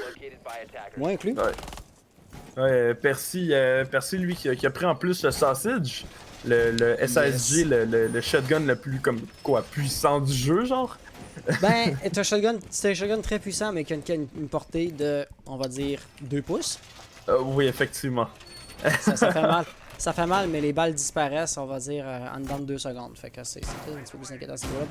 Vraiment, le point à faire globalement, c'est qu'on a une très très grosse instance chez la OnlyFans. Ils ne se sentiraient jamais à l'aise de prendre Tachanka s'ils ne savaient pas qu'ils étaient capables d'écraser leurs adversaires. La dernière ronde était serrée, hein? C'était un 1v1. Puis ça a donné, comme je disais, un 1v1 que ça a donné, c'est facile que la OnlyFans avait gagné. Mais si on devait se référer aux rondes d'avant, Phoenix Rebirth se font typiquement écraser de manière assez décisive par l'équipe orange. Fait qu'il va falloir voir s'ils vont être capables d'inverser la tendance. Et d'ailleurs, le choix d'un opérateur indéniablement faible comme Tachanka pourrait être une faiblesse ou une ouverture que la Phoenix Rebirth pourrait exploiter à son avantage. Mais encore faut-il qu'il le fasse. La ronde n'est pas gagnée juste parce que Percy joue Tachanka. Oui, là-dessus, totalement, je veux dire, Percy, Tachanka qui peut être overrated comme il peut être underrated dans certains sites, sur certaines maps. Là-dessus, je veux dire, c'est quand même un bon choix, même si on sait que Tachanka, c'est le meme. C'est juste une joke en tant que tel. C'est juste un meme, tu sais. C'est ça, c'est juste un meme. Mais il peut être vraiment, vraiment utile. Yeti qui va faire le premier fight sur Uzi, on va perdre le Jaeger. Jaeger, un fragger, alors là-dessus, c'est pas si important comme un lésion, par exemple, qui devient plus puissant overtime. La grenade de Give Me Birth qui va pouvoir tuer Amani. On va perdre les 2 fraggers en tant que tel. Le vigile. Encore une grenade? Oh mon dieu, Percy va devoir faire la ace. Ok, c'est le temps, il va de faire son fou. Il est capable de mettre Give Me Birth en PLS. Là, le one-tap sécurité magnifique. Il a pas réalisé que le mi-terre est évidemment. Ben écoute, on pourrait dire que justement, à cause de Tachanka, qui n'était pas en mesure de soutenir sa team ici, la Phoenix Rebirth va l'avoir remporté. On Totalement pourrait argumenter là-dessus. Phoenix Rebirth qui a super bien joué. Les deux grenades qui sont venues et qui ont juste absolument défoncé les défenseurs. Là-dessus, hein, j'ai rien à dire. C'était vraiment quand même très clean en tant que tel. Oh, super clean. Oh, ça, c'est pas mon parsec. Les deux grenades super clean, je veux dire. Puis là-dessus, on a mis l'avantage en fait à la Phoenix Rebirth quand on s'est mis en situation de 5v3. Puis ensuite, on s'est mis en 5v1 en fait, sans le tournament qui est en Oui, PLS. ils ont fait une ronde parfaite, ils ont pas besoin d'un joueur. Fait que nécessairement, tu sais, c'est un 5v5, 5v4, 5v3, 5v2, 5v1. C'est ça. Fait que là-dessus, à part bien évidemment le tournament qui est en PLS, mais sinon, je dois avouer que c'était très clean. Ok. J'avais de la misère à contrôler le truc. Mais Ouais, en sinon, effet, j'étais dans un autre fenêtre à côté. Parce que, encore une fois, les replays avaient comme une petite latence là, que j'ai pas aimé. Tu Ouais. disais? Je dois avouer que j'ai oublié qu'est-ce que je disais, mais en tout cas, tout ça pour dire, la Phoenix Rebirth qui a fait une manche parfaite et une manche super bien exécutée. Comme j'avais dit au début, si on prend le contrôle de Bakery, et si on ouvre le mur le plus rapidement possible, on a plus de points d'entrée. Et puis c'est exactement ça que Yeet ici a fait. Il a ouvert le mur, puis il y a eu le premier frag sur Idiot. Là-dessus, ça l'a sauvé la round. Tout ça, d'après 100%. moi, c'est ça qui a pu permettre de mettre les frags à Give Me Birth. Les deux frags qui ont fait 2 kills. Là-dessus, Idiot, pas Idiot, mais Yeet qui a fait une superbe bonne affaire. Pendant ça, Max qui va s'avoir fait tuer par un opérateur. Par Lyon? Ouais. Ok. C'était un contest spawn kill là, il a tenté de spawn kill avec la cog, tout ça. Il s'est fait dire no you très tôt dans la ronde. Et puis on a encore par exemple Armani qui voulait spawn kill. Moi si j'étais à sa place, tu sais, je me serais dit ok ils sont pas là, ok ils se pointeront pas, ok ils arriveront pas de ce côté-là. Mais c'est là qu'on peut voir que la patience ça paye. Pour savoir une flash, il l'a évité, puis ultimement, c'est pas comme si quelqu'un allait le push derrière la flash, tu sais, a été lancé à partir de la rue dans la fenêtre d'un étage plus haut pour lui faire peur ou je sais pas quoi, mais ultimement, c'était sans conséquence. Là.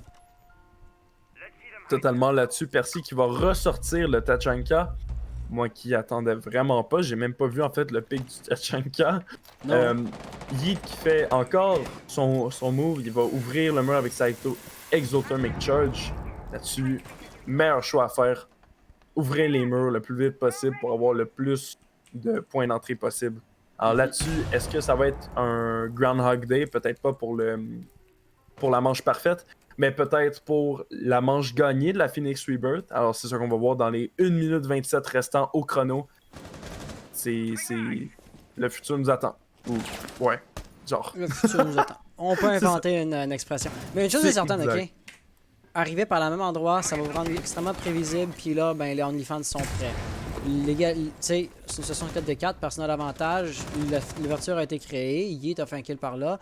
Tu sais, Amani est juste là, puis il va venir venger, il va venir punir une erreur, il va être capable de capitaliser là-dessus, transformer un kill singulier en double élimination. Ça nous laisse en situation de 2v3. Puis tu sais, le problème, c'est que Phoenix Rebirth, j'ai l'impression qu'en moyenne, il y a un petit shoot peut-être un petit peu moins fort que celui de la OnlyFans. On l'a vu en fusillade, une fois ou deux, il faisait des erreurs de game sense, de reaction time, tout ça. Maintenant que l'OnlyFans savent à quoi s'attendre, d'après moi, ce sera pas facile pour les joueurs de la Phoenix Rebirth de remporter la ronde. C'est pas fini, mais je m'y attends pas trop.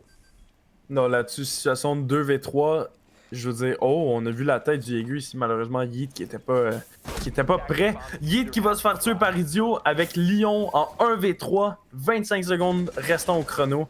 Il y a Idiot qui a quand même pris du dégât, mais passé ici. Amani qui va se mettre en situation de PLS par Lyon. Ça va être une situation de 1v2. Le Tachanka qui va sortir avec sa tourelle. Et Amani... Non, Idiot, désolé. Idiot qui va sortir et qui va push le Lion.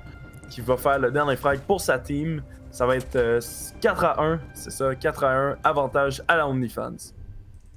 Yes, le 4-1 qui va donc faire mal quand même, hein, si on regarde quand même. Mais en même temps, c'est une map qui favorise la défense. Fait que je suis pas tant surpris que ça. Et puis, je m'attends quand même à ce que la Phoenix Rebirth soit capable de remonter ça. Est-ce qu'ils vont remonter ça de sorte à gagner la map? Ça reste à voir après le changement de rôle et tout ça. Mais tu sais, ils devraient gagner quelques rounds pour au moins rétrécir l'écart entre les deux teams. Puis au minimum absolu, tu sais, sauver la face. Encore une fois, on va dire ça a gagné la map. Il va falloir voir. Mais je suis pas du tout surpris que l'équipe orange ait l'avantage pour l'instant. Et je m'attends absolument à ce que cet avantage-là vienne à rétrécir dans 2 manches.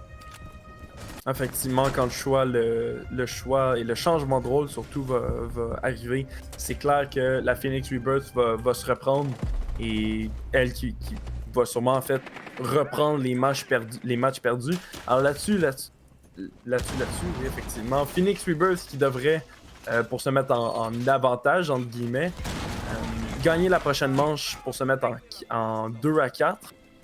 Là-dessus, est-ce que ça va être possible? Parce qu'on sait que Barr, elle qui a été... est-ce qu'elle a été perdue par Non, c'est...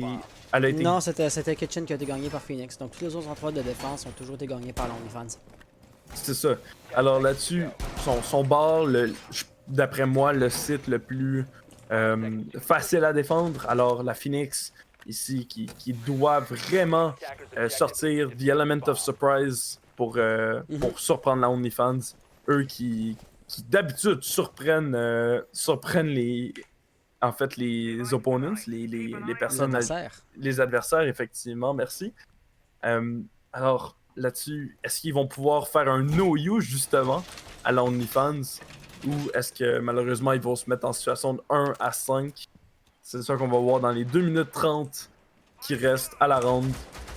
Ça peut... Max, est-ce que tu entends ce qu'il était boosté?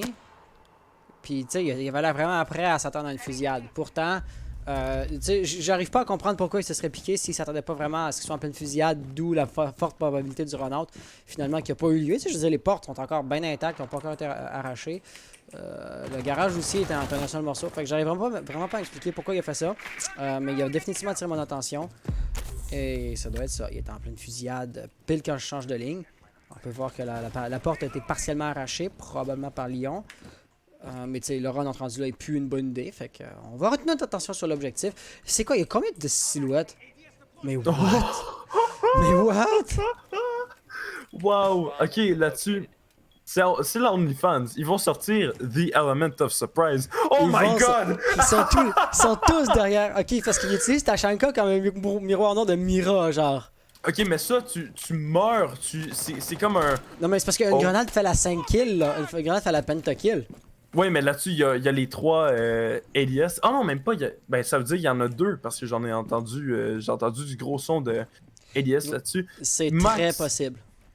Wow! Max, lui, qui va s'aventurer, qui va être The Rejected Child. Ah, c'est la tête qui a pas été prise par Max là-dessus. Linux, lui, qui va avoir essayé de passer des balles dessus. Mais King qui va avoir fait le frag, qui va faire le double frag sur Idiot, du triple flag sur Idiot et Sariz. Alors là, Lyon, wow! Ok, ça rentre. Je sais pas s'ils ont throw. Oh non! Ok, le rendu là, ça commence à sortir du throw. Hein. Amani, ça me surprend vraiment, le temps de réaction qui aurait dû être beaucoup plus rapide que ça. Mais là, s'il rentre dans les toilettes, c'est une salle cul-de-sac. Il y a quelqu'un de couché juste là. Il s'y attendait pas, malheureusement. Phoenix Rebirth. Tu sais, oui, l'équipe adverse a throw. L'équipe adverse a throw. Ou throw, si on veut y aller avec une bonne prononciation. Mais par-dessus ça, tu sais, Phoenix Rebirth ont quand même joué de manière sérieuse. Puis on peut quand même argumenter qu'ils ont mérité leur victoire. Je veux dire, mettons, le kill sur Tachanka. Tachanka, il était sur sa tourelle, mais à part de ça, il jouait de manière non ironique. Là. Il essayait de faire ses kills. On a pu voir qu'il y a mis un joueur en PLS derrière le bord. Mais après ça, il s'est fait flanquer, il s'est fait tirer sur le côté depuis piano. Et puis, on n'a pas de troll chez les attaquants. Puis, on était capable de gagner la ronde pour cette raison-là. Malgré le fait qu'ils se prennent au sérieux, quand l'OnlyFans, elle aussi, se prend au sérieux, je pense pas qu'ils vont être capables de l'emporter. Au moins, la bonne nouvelle, c'est que Phoenix Rebirth va pas baisser les bras, vont faire ce qu'ils peuvent et vont absolument tenter de chercher la victoire. Peu importe à quel point on a l'impression que de l'autre côté, c'est un chat qui joue avec sa bouffe avant d'en manger, là. Ouais, là-dessus, je veux dire, la OnlyFans, c'est la OnlyFans. Ils vont throw des rounds juste pour le fun. Parce que c'est la OnlyFans. Mais C'est une définition circulaire, mais tout le monde sait de quoi tu parles. exactement, si t'as déjà vu la OnlyFans en game se faire caster, tu sais qu'ils vont throw des rounds et tu sais qu'ils vont surtout faire désolé mon langage, mais des conneries. C'est ça qui est ça. Est-ce que je peux même aller à un niveau plus bas puis juste aller sortir une explication, un niveau plus fondamental? Ouais, vas-y. Regarde le nom, OnlyFans, right? Interprète le genre de mentalité que ça prend pour en tant que team sortir ce nom de team-là. Puis après ça, sors la mentalité que tu as sorti pour trouver le nom, applique-le genre dans des comportements in-game, puis ça te donne, ça te donne la OnlyFans. C'est une définition, c'est une explication hyper basique, mais en même temps, je pense qu'elle est vraiment appropriée puis vraiment précise, tu vois. Là-dessus, exactement, je veux dire. La OnlyFans, elle, avant qui était la We Get First Rounded, alors là-dessus, Il y a eu déjà... beaucoup de changements dans la composition, par exemple. Oui, c'est vrai, mais il y a quand même des joueurs qui ressortent de la We Get First Round, ou en tout cas, il y a surtout des similarités en termes de play. Alors là-dessus, les deux noms qui le donnent en fait directement, We Get First Rounded et OnlyFans, je veux dire. Attends, ouais, c'était pas genre des joueurs de la Pomidor Micmac Squad, surtout? Qui ça? La OnlyFans? Ouais. Mais je pense que c'est vraiment des joueurs issus de ces deux équipes-là qui sont regroupés pour former la OnlyFans. Ça se peut, faudrait que... Oh! Oh! Non! Quoi? Lynx. Lynx, lui qui a pris 0 dégâts par la tête qui s'est fait infliger par Dio. Là-dessus, merci Rainbow pour nous amener un jeu. Oh mon dieu! Oh, mais Lynx aussi qui a absolument aucune honte et ça va super bien passer. Il y a un drone Twitch par exemple qui vient harceler, puis là, il lui reste une batterie bandit. Le problème par exemple c'est qu'il risque de se faire push. Si c'est pas par Max, ça va être par Percy. La rotation se sauver du drone. Ouais, là Percy coupe la rotation puis il n'y aura pas moyen. Fait que Max a réussi à ouvrir, on va devoir fuir et puis là les. Taya King! Oh! Taya King qui va avoir fait le frac sur la Twitch, elle qui peut être très intéressante si on veut ouvrir, en fait détruire des gadgets. Alors là-dessus on a perdu notre cher Twitch. Vraiment, on a perdu un casson, on a perdu une Twitch. Là, on vient justement de perdre le lion qui est en fait le. Oh. Malheureusement. Ça... Et le refrag. Mais maintenant, le désamorceur est sur site. Hein, c'est Amani qui est le porteur des désamorceurs. Et puis, il vient de sauter par la trappe. Il était doc. Donc, même si sa vie est faible, il va pouvoir se guérir assez facilement. Il n'y a plus de picous, par exemple, pour en donner à Lynx. Et Lynx qui a exactement la même ligne que son adversaire. Amani est en train de planter où? Il n'est pas en train de planter, je pense, à quelque part de quel côté il va se faire empêcher par les joueurs. Et juste ici, malheureusement, ça ne marchera pas. Nous laissons avec qui? Le dernier joueur en vie de son équipe. Lui aussi, il est très faible. Il s'est fait à nouveau enlever beaucoup de sa vie. Puis, il n'y a plus de picous.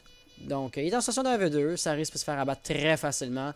Mais somme toute, il lâche le ligne au mauvais moment et ça va être un one-tap. Pas dans la tête, mais un one-tap pareil. Le mauvais timing là-dessus, ça risque, lui qui a fait un faux déploiement de son gadget. Là-dessus, wow.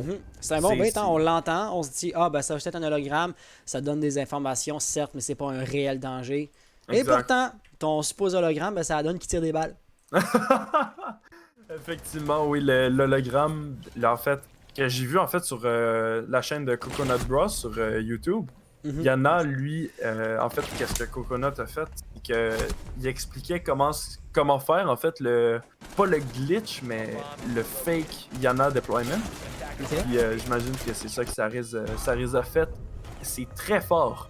Quand un défenseur entend que c'est un déploiement du drone, entre guillemets, du hologramme, plutôt? Oui, exactement. Je pense que c'est ça que tu cherchais. T'as comme une emphase sur du drone pour dire que c'était pas vraiment un drone. Là. Oui, c'est ça. J'ai compris exactement de quoi tu parlais. Mais quand on fait déployer l'hologramme, le joueur en face, le défenseur, en fait, va baisser ses gardes parce qu'on sait qu'il n'y a pas de danger qui est relié à cet hologramme-là. Mais là, quand on fait le fake, un faux déploiement, en fait, ben, ça fait juste mettre le défenseur en fait en situation de questionnement. Est-ce que c'est un vrai? Est-ce que c'est un faux? La porte ici qui a déjà été préparée, j'ai vu que t'as focusé là-dessus. Mais est-ce que c'est un vrai? Est-ce que c'est un faux? On le sait pas, je vais devoir tirer dessus. Alors il va devoir quand même mettre de son attention qu'il aurait peut-être mis ailleurs. Mais il va le mettre justement sur l'hologramme de Yana. Tu sais, ça risque quoi. Puis tu sais, ils ont arraché la porte, mais il n'y avait aucune intention de faire un spawn kill par-dessus ça. Fait que je suis vraiment, encore une fois, mystifié par rapport à pourquoi on a voulu ouvrir la fenêtre. Mais bref, Percy qui va mourir très tôt dans la ronde aussi. Est-ce que c'est parce qu'il avait un gear set, là, vite comme ça, je sais pas, il est spawn nous. Ben, Amaru a pas de gear set World War II, la Deuxième Guerre mondiale. Non, mais tu pourrais quand même avoir, mettons, le... il y a une couple qui sont interdits, mais non, il l'avait pas. Et donc, OnlyFans be OnlyFans, je pense que c'est la seule explication qu'on va avoir. Mais on est capable de capitaliser là-dessus. C'est pour la Phoenix Rebirth, c'était une situation de 3v4, de 3v5, pardon, maintenant, ben c'est ça, maintenant 3v5. Donc, l'avantage numérique que Phoenix Rebirth ont, s'ils jouent ça comme il faut, devrait être suffisant pour aller chercher d'autres kills et agrandir l'avantage numérique, tu sais. Supposément, s'ils font pas d'erreur, ils devraient être capables de gagner la ronde avec 2 joueurs de plus par rapport à leurs adversaires. 100% là-dessus, s'ils gardent l'historique des frags, en fait, ils devraient être capables de gagner cette round-là facilement. Est-ce que ça va être possible? Linux ici qui veut essayer de se prendre un frag, mais qui va sûrement se dire non, c'est pas pour moi, merci, puis il va revenir dans la fusion. On a ouvert le mur de piano, ou communément appelé cigare. Ça va... Oh! C'est Lésion qui a pris un petit peu de dégâts, mais qui va réussir à s'en sortir. King, lui, le Lésion justement, qui va rotate. En fait, on va laisser ici la pièce de cigare aux attaquants à la OnlyFans. Alors, est-ce que c'est un bon choix, un mauvais choix? Je veux dire, c'est quand même un choix qui a été obligé ici par Lésion qui... C'était soit un frag, soit... c'est un do or die. En fait. Max qui va vouloir s'avancer, va être capable d'ouvrir le mur juste ici. Lynx va le savoir, il va vouloir bouger justement, tu sais, le mur va ouvrir exactement en face de lui. Ça va causer une rotation que Saris va être capable de bloquer. Donc on est en train de rattraper un peu le désavantage numérique qu'on avait, on est en train de rattraper les frags et de progresser vers l'objectif. All around, ça se développe relativement bien pour l'OnlyFans, même si on est juste au début du comeback hypothétique, qui va se freiner juste ici, mais pas nécessairement arrêter, c'est un kill et un refrag. Le gros danger, c'est qu'on a Lyon qui est juste... Ah, je pensais qu'elle allait remonter les escaliers rouges. Parce que tu sais, si on monte dans les escaliers rouges puis il force un des attaquants à se retourner, ben, tu as littéralement 50% de la team qui bloque une rotation, tu sais. Donc là, situation 2v2, le comeback a lieu. C'est une situation équivalente. 2v2. Juste ici, la rotation qui va être coupée, ça arrive à se prendre une balle. Il l'a jamais vu venir, visiblement. Amani, dernier opérateur de son équipe, par exemple, il a réussi à planter le désamorceur. Donc tout ce qu'il y a à faire, c'est tenir ses lignes, tenir ses angles et survivre. Ça fumigène. Ces Dartrax vont absolument l'aider. Par exemple, ma grosse question va être, voilà, sa position maintenant connue, mais il fait un kill, donc c'est un échange qui en vaut la peine. Des amorceurs a été planté juste là, donc Lyon danse dessus, mais il peut tout juste pas le détruire. C'est tout juste trop dangereux. Mais en même temps, il ne se sent pas non plus à l'aise de vraiment push. Il va falloir qu'il soit beaucoup plus décisif que ça s'il va avoir le temps de revenir sur l'objet. Attends, il va faire le kill, il reste 3 secondes pour venir. Est-ce qu'il va le faire? Oh! Non! Oh! Est-ce que... Non! Non, il fait pas. Non! Non, il fait pas. Non! Non! T'as peu! Ah! What? Il était à 0.04 millisecondes! Oh mon dieu! On vient de voir une première, tout le monde dans le chat clipper ça parce que ça va jamais réarriver. J'ai déjà vu un 0.01 seconde, désolé de te décevoir. C'est une joke, sérieux? Je te jure. Oh, ici dans le chat, si on dit un illegal skin. Casa de Papel, mais c'est pas illégal. Casa de Papel. Casa de Papel, pas illégal. Est-ce que c'est illégal? Ah non, ok, c'était une joke ici. Mais, je sais, ils ont dit JK, mais je sais pas s'ils faisaient JK juste sur le on veut rejouer la ronde. D'ailleurs, vous avez gagné la ronde, pourquoi la rejouer? Mais non, sérieusement, ça lag bien trop ce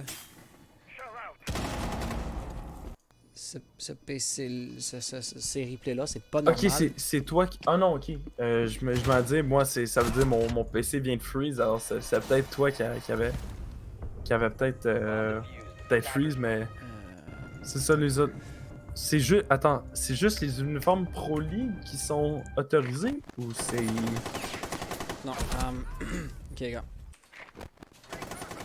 Pour voir les skins ban, voir règlement, je reconnais par cœur, rendu là, 3.3.6 sur tellement Battlefield. Tellement utilisé. Mais très sérieusement, c'est un nouveau règlement. La saison passée, je l'avais pas. Puis tu sais, on comprend pourquoi là. De quoi les bandes des... Les bandes des skins. Ok. Pour ceux qui ne savaient pas, donc moi mon but c'était de faire des compétitions qui étaient conviviales, faciles à apprendre. Et donc, tu sais, d'avoir des règlements un peu obscurs et convolutés comme ça, c'était quelque chose que j'évitais. Cependant, ce que je me rendais compte, c'était que dans la pratique, les gens qui venaient jouer, c'était des joueurs, on va dire, compétitifs saisonniers, qui connaissaient les règlements et qui étaient capables, tu sais, de quand même avoir du plaisir et de respecter des règlements un peu plus poussés. Okay? Mettons, le joueur, on va dire Silver, qui est level 30, qui fait sa première compétition. Je voulais pas, genre, avoir collé un ban pour un oubli sur un règlement, genre, obscur comme ça. Tu comprends l'idée? Mais c'est pas le cas, dans le fond. Et là, on ajoute le règlement, c'est une nouveauté. Donc, même les joueurs saisonniers, il va quand même falloir qu'ils se l'approprient ou qu'ils viennent l'apprendre une fois. Et puis, une fois que c'est fait, ben là, on devrait être correct. Puis, on est dans la phase d'apprentissage. Il pose la question, le skin casse de papel, est-ce qui est interdit? La réponse, ça donne que c'est non. Maintenant, ils le savent. Et on devrait être correct, supposément, pour le futur, tu vois? Ouais, effectivement, là-dessus. Maintenant, je sais que c'est la règle 3.3.6. Yes! Oh! Et juste ici. L'écho qui est Non, pas il est supposé être joué. Personnellement, je l'interdis pas dans le contexte de la semaine 1 parce qu'il y avait déjà eu des games qui avaient été joués, puis tu sais, je pouvais pas genre appliquer une série de règlements pour une équipe puis une série de règlements différents pour une équipe différente. Donc ici, je l'autorise. Tu sais, vous pouvez vous faire un gentleman's agreement de ne pas le jouer si vous voulez, mais je l'autorisais. Ok. Par exemple, pour la semaine 2, a.k.a. la game qui commence directement après, ça, je vais le ban. Et donc, je pense que ça fait à peu près le tour de ce que j'avais dit à ce niveau-là. On est en 60 points de match. Donc, tu sais, les joueurs de la Phoenix Rebirth sont dos au mur. On va faire un kill, on se fait refrag immédiatement après, malheureusement. Une laisse en situation de 2v3. Daya King va avec le gros pressure tant qu'il peut. Malheureusement, il n'y a rien qui va connecter. Lynx qui va être un emplacement très prévisible. Le moindre qui se fait pick de manière coordonnée, il risque de mourir. Tu sais, le prix Fire est toujours préférable à tenir une ligne de manière statique. Maintenant, attention, on va devoir avancer. Et il va tomber sur les balles. Situation de 1v3. Et ça, de la double élimination de Max qui va faire la victoire. Là, on est fans, donc qui va l'emporter. Avec 7-2, c'est quand même une avance assez intense, si je peux me permettre. Là-dessus, l'OnlyFans qui est quand même assez connu pour son gunfight. Alors là-dessus, c'est un 7-2, je veux dire. La OnlyFans qui est super bonne. C'est en termes de ranks, là, la OnlyFans, je veux dire, abat les équipes. C'est des diamants. Et ça prouve que peut-être le gunfight est mieux. Alors, ça donne un avantage directement à l'OnlyFans. Mais, je veux dire, 7-2, c'est quand intense. même... C'est ça, c'est quand même intense. Bon, oui, ça risque sur la prochaine game. Donc, ouais, donc la OnlyFans qui va rester présente. Vas-y, je t'écoute.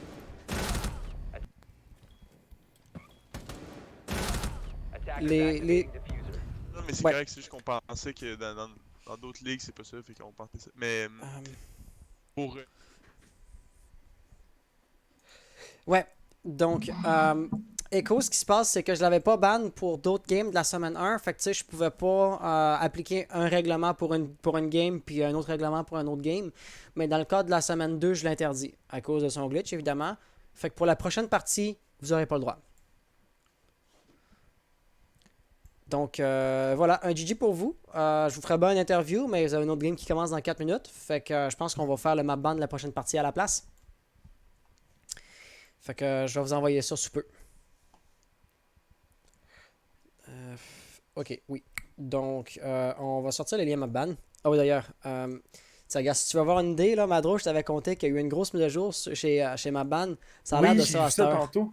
Oh, non. Très, très, très rapidement, parce que je sais que ça intéresse pas trop le chat.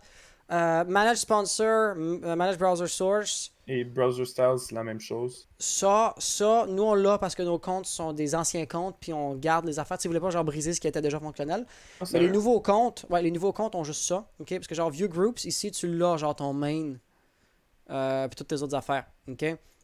Fait que dans le fond, ce qui se passe, c'est que tu sais, t'as comme tout un groupe de views qui sont liés à la même game essentiellement. Tu sais, si t'avais un map ban, un vote puis un overlane game, ils étaient comme pas connectés, fait qu'il fallait toujours que tu rentres les noms des équipes. Fait que c'est pour rendre les choses plus faciles, mais en même temps, nous autres, vu qu'on est des anciens utilisateurs, il va falloir qu'on réapprenne le système. Bref, Oui. ça fait le tour de cette une parenthèse-là. Fait qu'on va revenir faire juste un lien ban pour du map ban. Je vais faire très rapidement un petit quelque chose, par exemple. Parce que techniquement, il faut rester neutre. On va rentrer d'ailleurs. Ah, ils l'ont rentré le résultat. Merci, guys. Donc, pour les standings, j'ouvre une autre parenthèse. Pour les standings, oh my god, toutes les équipes, partout, sont en égalité. C'était à s'y attendre. Tu sais quoi? On va se mettre dans cette interface-ci pour le stream pour qu'il voit mieux. Donc, Hostile Actions, OnlyFans, Unique Esports ont tous les trois gagné leurs 2 parties. Donc, ça les met à égalité pour la première position. Dead Astronauts et Dead Astronauts 1 ont tous les deux eu une victoire et une défaite, ce qui leur met à égalité pour la 2e place. Oui. Et Phoenix, Un peu Arson, ironique. Mishmash ont tous 3 perdu leurs 2 parties.